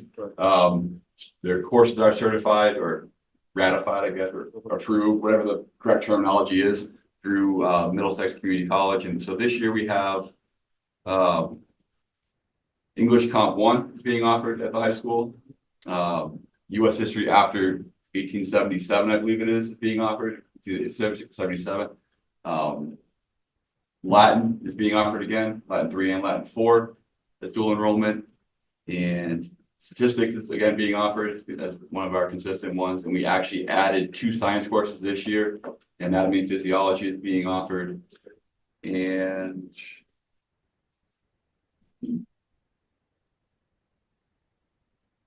That's okay. off the top of my head, but yeah, so we have added courses in science this year, which we've kind of gone back and forth having science being offered. But English has been consistent, math has been consistent, history has been consistent this past couple of years, when world language has been consistent. Perfect. Thank you. Thanks so much. Yep. Just going a tad bit off script here, Jason, when you said when the rubber hits the road, it made me think of this is the first time that we've got the administrators here when we had the change in format for the parent teacher conferences. Oh, yeah. And I was just curious if there was feedback, good, bad, no feedback. I think the school committee would just be curious. I mean, I know how it kind of went for us that participated. But I was just curious if from a building level, if you heard from the community. Yeah, I can start. Any feedback? I talked to teachers, I talked to each of the teams the week following that, just to get a sense. I'll be honest with you, Justin, I think there was a lot of trepidation going into it. Because, you know, the middle school, you're looking at, you got, let's say, sixth grade, 140 families, like, how are you gonna fit this all in one day? But they did it, and I will say that almost every teacher was like, you know what, I prefer this way over the old way. I didn't think that was gonna happen. I thought they would say it was too long a day, it was too rushed. They liked it, it was quick, it was paced, and they got through everybody who asked. You know, the families that left all seemed very happy. I mean, 10 minutes is never enough to really tell you everything about your child, like, let's be honest, but outside of having hour-long conversations all year long, there's no way to do that. So I will say from the middle school level, it worked out really well. Good feedback. Thank you for sharing. I think from the teacher perspective, it went fine, at Russell Street. Everybody who wanted to have a conference was able to have a conference during the day. I think we did have a couple of, concerned parents that missed that wish that they had an evening opportunity, that, you know, I think even though we had it on the calendar, and I think it took people by surprise that it was just one day, even though it was on the calendar. So I think that was just the one kind of feedback that we had, was that some people rely on that evening conference time that we didn't have this year. Okay, that's good feedback. At the high school, we were able to expand the number of conferences that we've had, just with a longer day, from the evening. I think we saw similar distribution of meetings between staff. There's some of the core content areas were fully booked, whereas some of the, you know, specialists weren't as fully booked, which is pretty typical at the high school level. But we had a steady stream of people throughout the course of the day. And I was in the front lobby for the majority of the day. We had resources out there from our counseling office as well, for parents to pick up, so that was good. Use of the day as well, to provide some supportive resources, you know, around mental health or substances or whatever parents are looking for from the schools. Tracy Turner was out there with me most of the day as well, kind of managing that table. But I think that overall the day went pretty smoothly. Good. I was able to talk with the staff and agreed with Cheryl and Jason. The staff really liked it. What they said to me was that they appreciated this full day focusing on families as opposed to the early release, being a teacher, being in front of kids, kid talk, and then moving to the afternoon, change hats, move to being adult conversation. Exhausted, they were. I think they were exhausted either way. I brought it up at school council this week to hear feedback from the school council reps and the families. They felt it was a bit rushed. I think that our second grade is big. It's 23 and 24 in our second grade. So those were really, really fast conferences. I think they got like 10 to 12 minutes just to fit all the families in. But the other numbers in the grades were able to sustain the 15 minutes that we've had in the past. So overall, pretty good. Thank you for sharing. All right, back to the regularly scheduled program. All right, Beth Steele up for the district professional development plan 23-24. We'll discuss the district 23-24 professional development plan. Thank You got it. Preemptively bringing my good chef just in case. So hopefully tonight you're gonna hear, you've heard a lot of repetition, right? That's very planned, and very purposeful and intentional. And so when tomorrow you're thinking, UDL, MTFS, why are these in my head? That's why, because those are our major focus points, right? So our focus areas, couple of major ones that we've heard several times already, UDL, Universal Design for Learning, and then also elementary math. As Cheryl and Michelle indicated, this is our second year using a new math program. And so really focusing in and making sure that that's ongoing support for a smooth implementation of that program. Those are our two very large focal points. There's also a lot of other focal points that are happening, and just listed a few up there that on the screen. So world language standards were just recently updated. Just this fall, the comprehensive health and physical education standards were approved by the department. That was over 20 years in the making. And so that is a big shift of learning those new frameworks. Social emotional learning continues to be on our mind, multi-tiered system of support, which is the big umbrella that quite frankly, all of this fits under. Culturally responsive teaching practices, amongst other, you can start to get a little bit even more individualized at the school level and then at the team level and then even at the individual teacher who have really their own interest in their own professional development. The key for our professional development is to ensure that it is ongoing. So we don't want to do any one and done. That's not going to leave a lasting impression, and we try to make it as embedded as possible. So it's really able to kind of take and then put right into practice. So speaking of rubber hit the road, next slide, please. We have our roadmap of our professional development. And so our professional development plan as a district, as you know, really starts on day one, our first day back with our educators.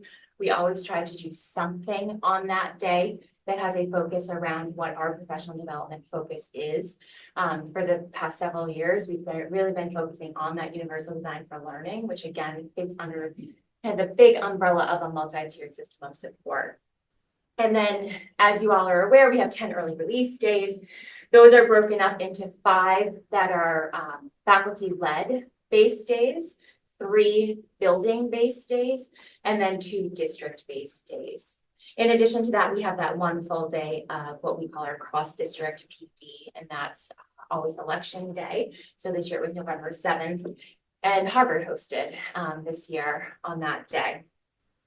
So you can see here kind of the spread out of our professional development. We have tried to kind of chunk it. So building based really gets the first beginning in conversation with our administrators.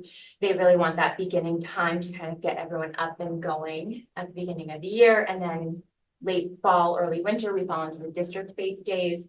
And then late or really winter, January is when our faculty-led based days start, and that's 5 in a row. So we try and chunk them so that momentum can really be built as we go through that. And then on the next slide, you see the second half of our roadmap. Again, here's really where you start to see the faculty-led, consistent one after another. And then our final one is a building-based day, a lot of times when they're already kind of planning and thinking for the year ahead. So that is our roadmap.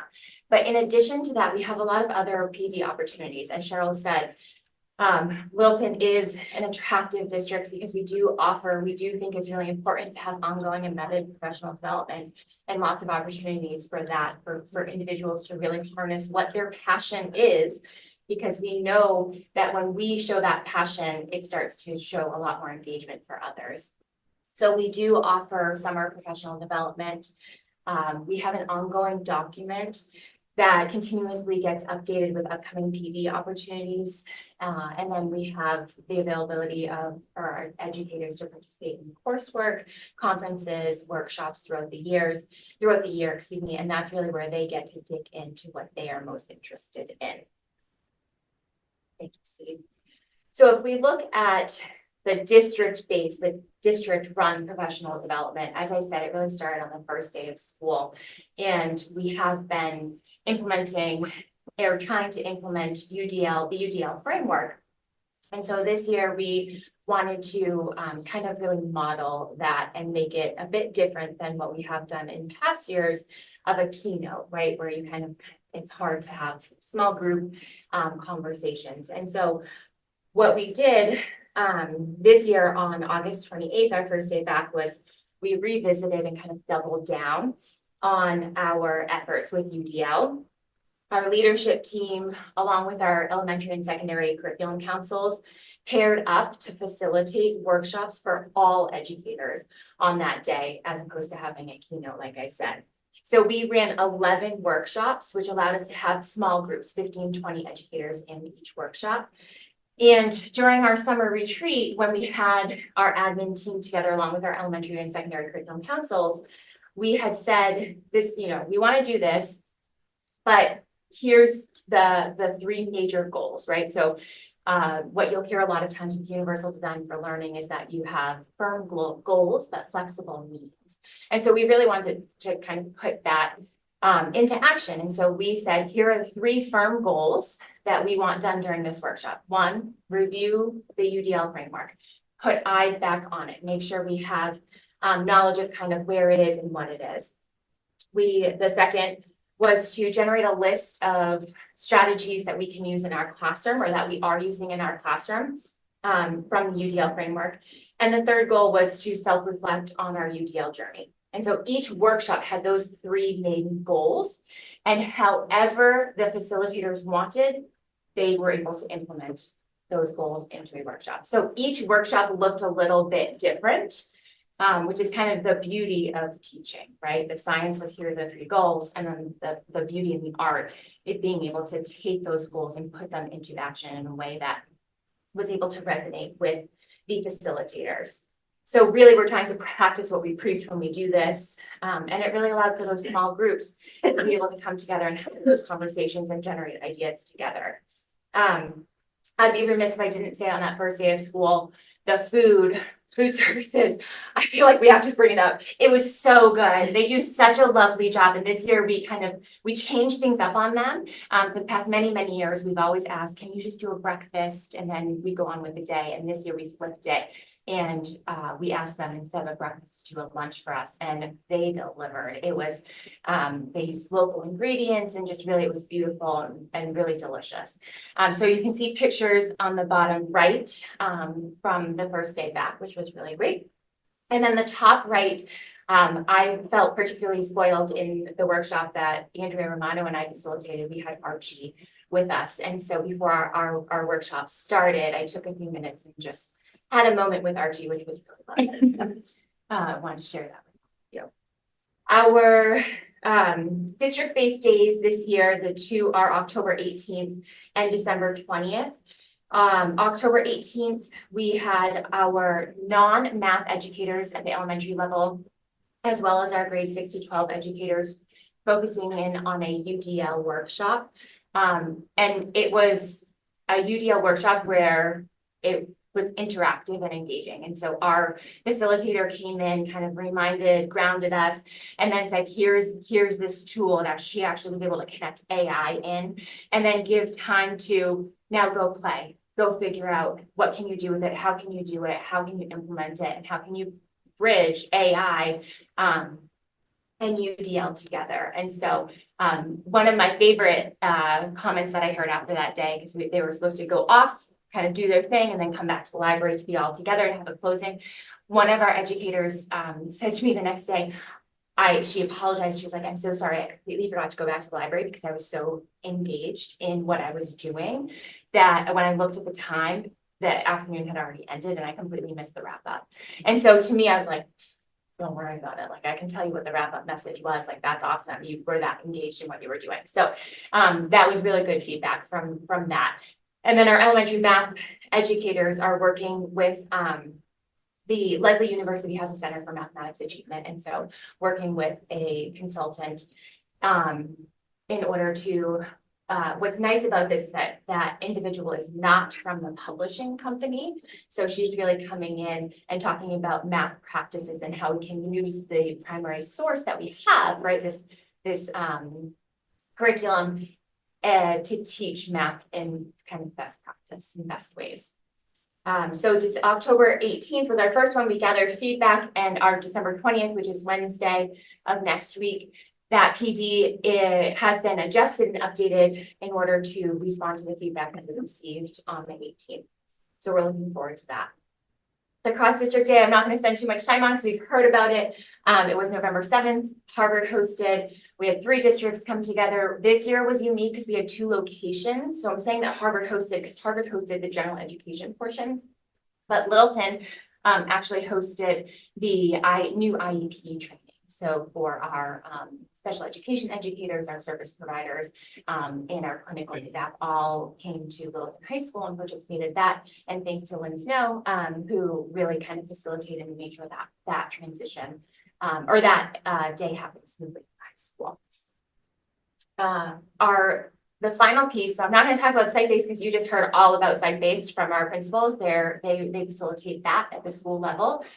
So the final big piece to our professional development is the faculty-led. And this is a really wonderful, unique way for our educators to take what they have learned and like what you had mentioned earlier. It's an opportunity for any educator that learns something at a conference, a workshop, a course, whatever it may be, and bring it back to their colleagues. And so we have 5 faculty-led PD sessions. And again, we don't want anything to be one and done. So our staff are able to pick whether they run 2 sessions, 3 sessions, or all 5 sessions of a certain topic. And so we have 19 proposals that have already been approved to date. Our second deadline is actually tomorrow for any other faculty-led professional development proposals. And then we approve the professional development council comes together, approves that, and then we let them all kind of become public, and our staff are able to sign up for any workshop that they are interested in. And there on the screen is just a small sampling of what already has been approved for this upcoming year. So you can kind of see our staff are really invested in our focus areas and what we're working on moving forward in.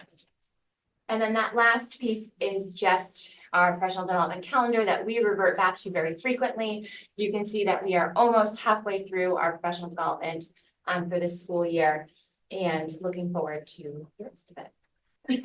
Thank you very much. Excuse me, just a comment. Sometimes we take things for granted, and those of you that have a taste of education should hopefully be raising your eyebrows on this, because it is really difficult to get teachers to feel confident to offer presentations to other colleagues. It does not happen easily. And this is one of the goals that when we came together 13 years ago, talked about the importance of building our teachers up and giving them those skill sets so they're confident to take those extra steps and extra risks. And 19 proposals in a district our size is really incredible. I just wanted to really emphasize that point. Teachers we're fortunate. We have very skilled teachers, but a number of our teachers, and it's part of the craft, are comfortable in front of kids. That's where their love of teaching is. And to have them jump to that colleague level is at times daunting. And we're just so thrilled that we're having more and more feel that comfort and confidence to know that they have something to offer other staff. So I wanted to make sure we highlighted that. Questions for Beth, comments?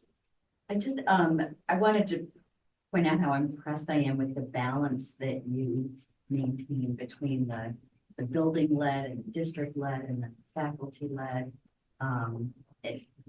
And I just was curious how you build that every year. Like, do you start, because, you know, at the end of the day, you have to pursue district objectives, but that doesn't mean that every PD has to be district led. But so do you have a vetting process with the sessions of the faculty led ones that get approved, so that they all are targeting certain goals that the district shares? So I can't take credit for it. We've had great structures for PD in district for a long time, pre me being in this role. I think it's the team that comes together that really brainstorms together. So I appreciate having a team. Our PDC are the ones, so the Professional Development Council are the ones that review all of our faculty-led proposals and discuss them and talk about whether they're kind of enough into the caliber that we want our professional development to be, and is it connected to what we're doing? And we do our faculty-led PD. We do ask that it be connected to either the school improvement plan or the district improvement plan in some way, shape, or form. And so that helps us kind of keep moving everything forward, but it still allows for some uniqueness to come in particular ways. And so it's a collaboration of administrators working together for the district and the building based, and then the PDC really helping to guide those faculty-led things. I knew there had to be a system behind the scenes, because it Yeah. feels very cohesive, even though there's many people involved. So Yeah, thank you. your slides are always so beautiful. Oh, thanks. You rock a slideshow. It's like mania. Again, not me. It's a great resource. Thank you. Thanks. Awesome. Thank you so much. All right. Going back to the agenda, that concludes the presentation. This is an opportunity for interested citizens next. Before we get there, we do have sort of one-off script new business item, which does require a vote, but we don't necessarily have to take that tonight if we're not comfortable with that. But I heard from Steve Venuti, who's the chair of the finance committee. And what they're looking to do is reestablish the financial policies working group within Littleton. The group consists of 2 finance committee members, 2 select board members, and 1 member of the school committee. Also, it consists of the treasurer and the finance director, but in the absence of a finance director presently, the interim town administrator. The group will review the existing financial policies and make recommended changes to the select board of the finance committee. And they're hoping, whether it be tonight or at our next meeting, we need to appoint someone for this committee. And the kickoff's gonna be at some point in January. So, no, we don't have to appoint somebody tonight because we'll have the meeting in January. But it's not really a controversial topic or anything. We need a volunteer. So this would be somebody from the school committee willing to likely attend a couple of meetings, working with the group that I outlined, making a positive impact in our community. Does this, anyone feel like they've got a calling for this? Want to sleep on it? Want to appoint somebody this evening? Why don't we wait? You'd like to wait? You know, you have any thoughts? Sounds lovely. I think I could come in the time. I think that's one of the challenges of serving on a public board in this day and age. It's getting busier and busier. And it's really hard to balance everything. All right, that's fair enough. You're right. So you can put it on the agenda for next Yeah. time. Yeah, well, we'll definitely have to vote somebody through next time. So, you know, if you have any questions about it, feel free to run those questions through me and I can get answers, okay? Good. Awesome. All right, so our second opportunity for citizens before we get to subcommittee reports. Nobody? Nobody, you're quicker than Dorothy, Steve. There's no attendees, not one. Yeah, oh, they made it easy. All right, so we'll run through the subcommittee reports, PMBC, first one. Let's be really quick. We're still working on the high school roof. They're waiting on some supplies that keep getting delayed, so will hopefully be done by Christmas. Good, That's it. awesome. Budget subcommittee, we reported some information in the last meeting. The only additional thing to report is that finance committee reached out when we're gonna set up a meeting for January. They'll be in attendance. They'd like to go through the budget with us and the capital request. So we're planning to have a meeting in January. Do we need to have a budget subcommittee meeting before that meeting? Do we do your meeting with Ryan yesterday? We're happy, we could like to, we Sure, could. we could do, but we could do it before the meeting. It's only take 10 minutes. Sure. Just kind of bring us up to speed. Yeah. Yeah, so why don't we kick around some Okay. dates via email and we'll get something on the calendar. Okay. Plenty of time to post. Okay. Okay. Policy subcommittee looks to be a bit busy. Vino's just setting records here. Lines in there. A couple of changes before we even get started here. Okay. On policy VIVA, there was a typo last sentence. It should be and instead of the word and. Be and something. So, and then we had a replication of a policy, VGG. So under motion to accept first reading, the middle column, if you could cross off VGG, administration and policy absence. That policy will appear in the motion to rescind, it's the last category. And then on page 37, after BGG, the last policy in that in the package, there was some piece of a policy that was in there in red, so that should be wiped from your mind. It doesn't exist. So in addition to BGG, there's another one that we're gonna rescind as well? No, BGG was double booked. Okay, We were I see asking that. for a first reading, but what we really wanted to do was rescind it. Okay, that's more clear. Oh, for me the now. whole thing, or just one of the duplicates? No, the whole thing is, it's only a small. So, So which version of BGG should we be paying attention to? They're the same, but we're asking to rescind it, not to. right. You want these on the screen? Sure. Let's take them one at a time. See if anybody has any questions, because I had a couple questions, somebody's. BEDH, public participation at school committees.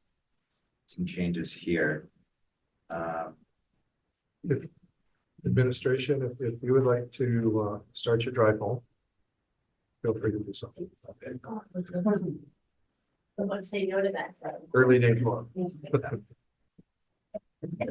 Thank you for joining us and thank you for everything you shared and the feedback. Did anyone have any questions or comments on this one? I didn't have anything there. The next one is BG. Bino, do you want to lead?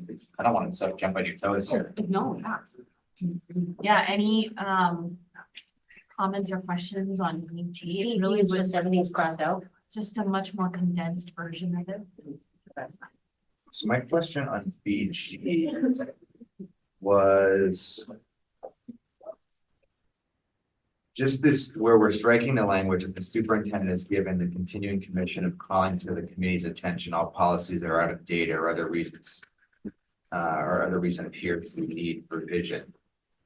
That seemed like an important part of this for me anyways. Is there language included above, or how would we determine? Is it just through the policies, the subcommittee's continuous work of the policies? Right. That we revisit them? Right. Yeah. We're not specifically naming the Supposed to superintendent. be an ongoing process, not a drawing to your attention when they're very outdated.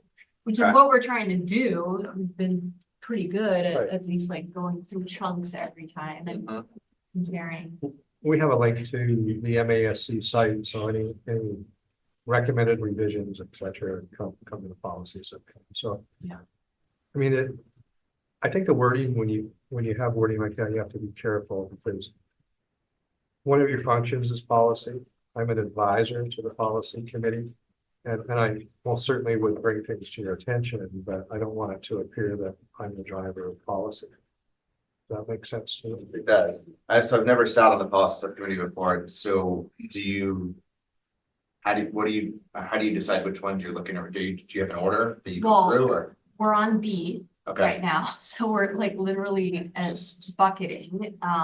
There's a spreadsheet with all of them, and then we're looking at the MASC Okay. updates to policies, seeing if we want to adopt the updates, if we like our policy, what we want to change, and then presenting those to you.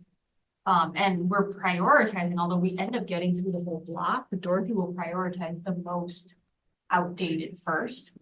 But then we end up just going through the whole block anyway. Okay. Um, Of the particular letter or Of of the all letter. policies? Yeah, so we start with, let's go with like the most outdated, Yeah. but then we end up, Right. like you can see this long list, but we just got through all. How often does this need to be done, or is this kind of backlogged? Well, no, it's not backlogged. We had a school committee member named Daryl Baker years ago who loved policy. And that was the first time the policy book was really gone through in detail.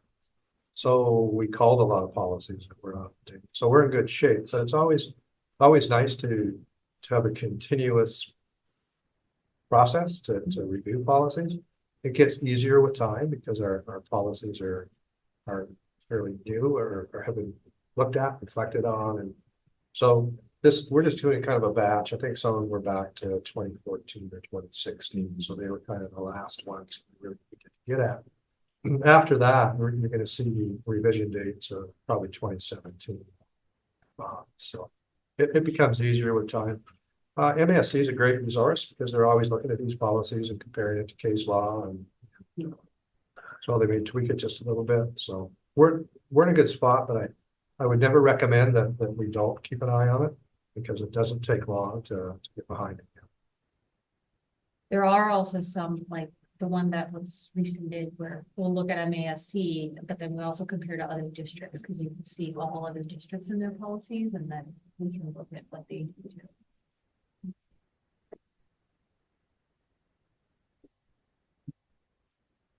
So BHE. Again, just a condensing of that paragraph at the end.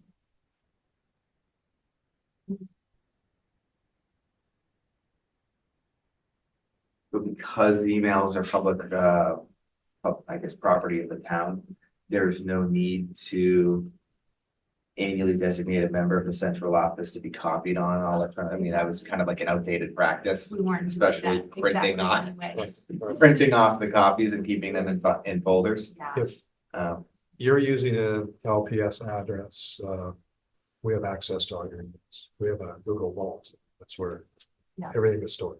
Okay. So Good there. BIBA. Just change the language on the first. I'm gonna add another statement to that. Like, it sounds like we're a watchful eye. We're not. Sure. If we get a request for emails, then we go into the Google Vault and download them so that you don't have to go through that. And if it was one of your emails, we would have you come in and together we would do any legal redactions that we could of the emails. But just something to keep in mind that when you're writing emails, I always think about somebody else having that opportunity to look at them. And I don't have any concern. I want to make that clear, but you know, just have to have that on your mind all the time when you're composing emails when you're a public figure, or if you're a superintendent or a principal. So BIBA, again, just more updating the practice that's in use. And then, Thank you for sharing your conference information. Yes. You kept us in policy for Yeah. doing that. Well, that's best practice. Yeah. Because, you know, money's always tight, so if Sure. somebody's gonna get sent to a workshop, they have to report out when they come back. BJ, there were no changes, this was just a, right. So that was the one that was repealed. no, No, Oh, no, BG. that was, yeah, I did have a question on this one. BJ. Yes, on BJ. So do we now need to appoint a legislative representative? We have We have one. one. We have one? I think I have to go back. I think it's May. I think it was 6. I think it should be. Yeah, I I believe wasn't it's May going there. because by default, I think we appointed the chair. But I know for a fact that we do have a subcommittee person assigned to this role. And I believe it is May. Right, BDSC. secret ballots. Yeah, so you can see a lot of these, we look just to make sure that they're still in line. It was reviewed in 2017. So. Yep. I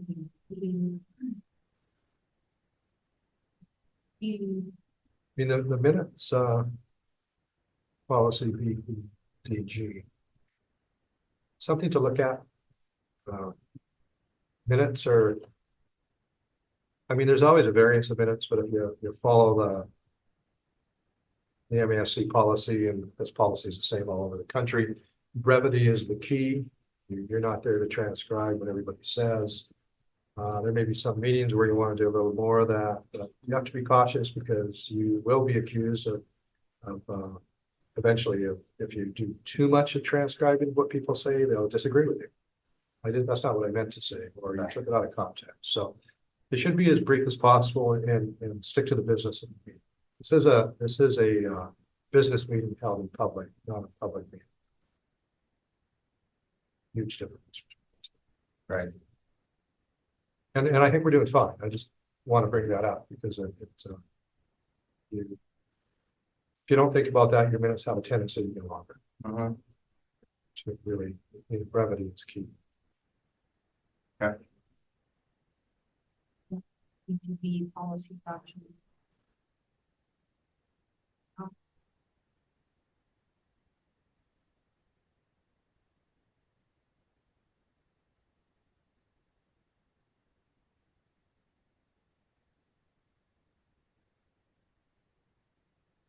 there any other ones that folks have questions on or wish to discuss or?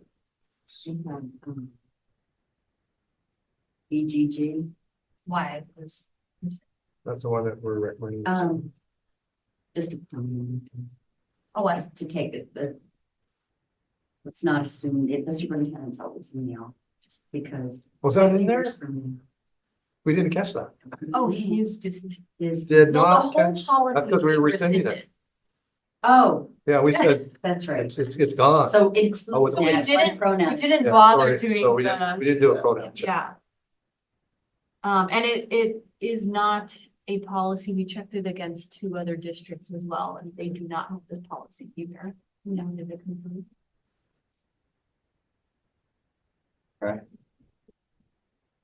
I'm a big proponent of BIA. I got so much out of that training. It's really value. It was a good use of time.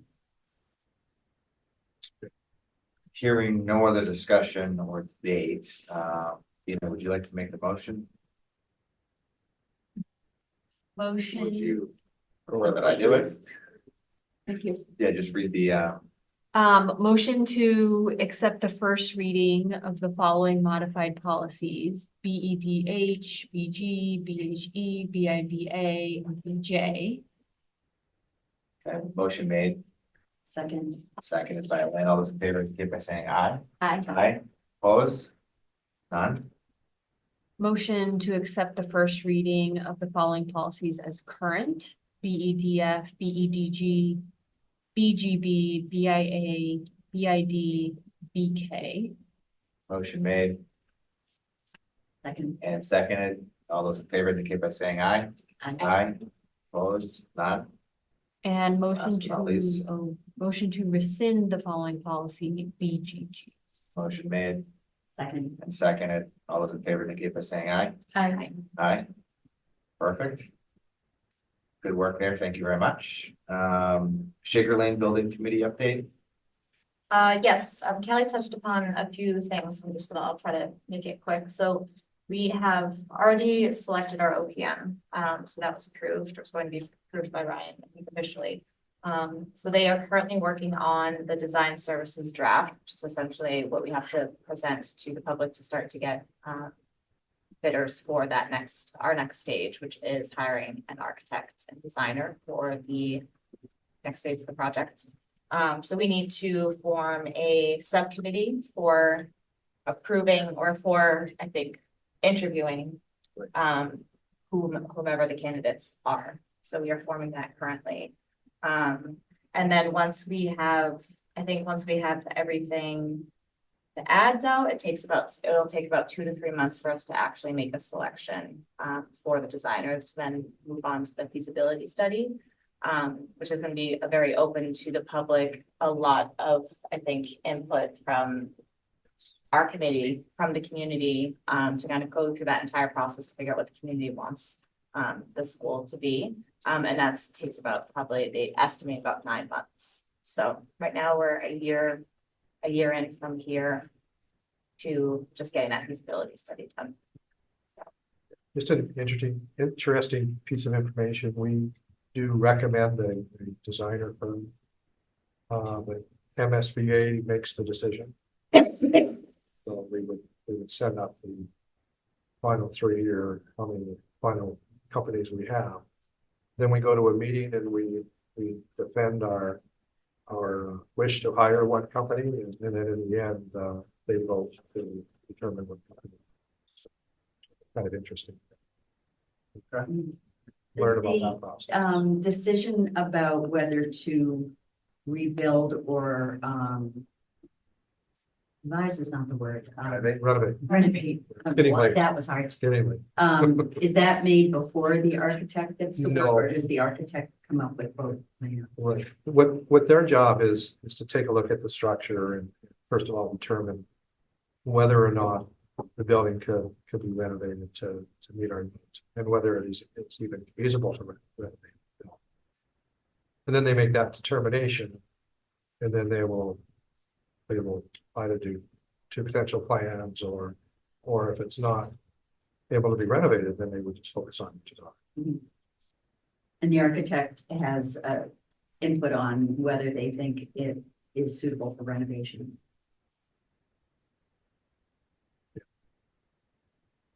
And the reality of the situation is, and I don't know all the ins and outs of MSBA, if you disagree with a recommendation, but I would imagine your funding might be affected by that. Mhm. Because they really, they drive the train in this process. And I understand why they do. They're, giving communities significant funds for new buildings. Do they still encourage you to go with the approved templates? The model school program, Models? it's an option, but I'm not sure where that falls in yet.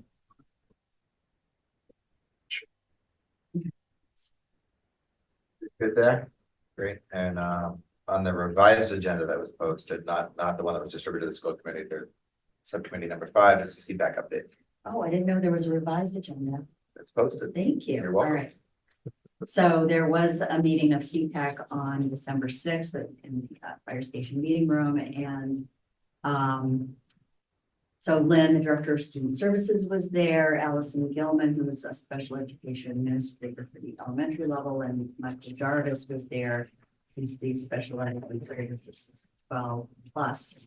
So they were there and answered some wide-ranging questions that some of the parents in CPAC had posted, and it was really interesting. That I think some of the most interesting comments to come out from the questions were just the consistency in our special ed program, that there's that they frequently meet between the 4 schools and they look for themes and trends for consistency. There's also a retired SPED director that coaches our special ed teachers specifically on IEP development, so that, because obviously having consistency there is an important part of the program.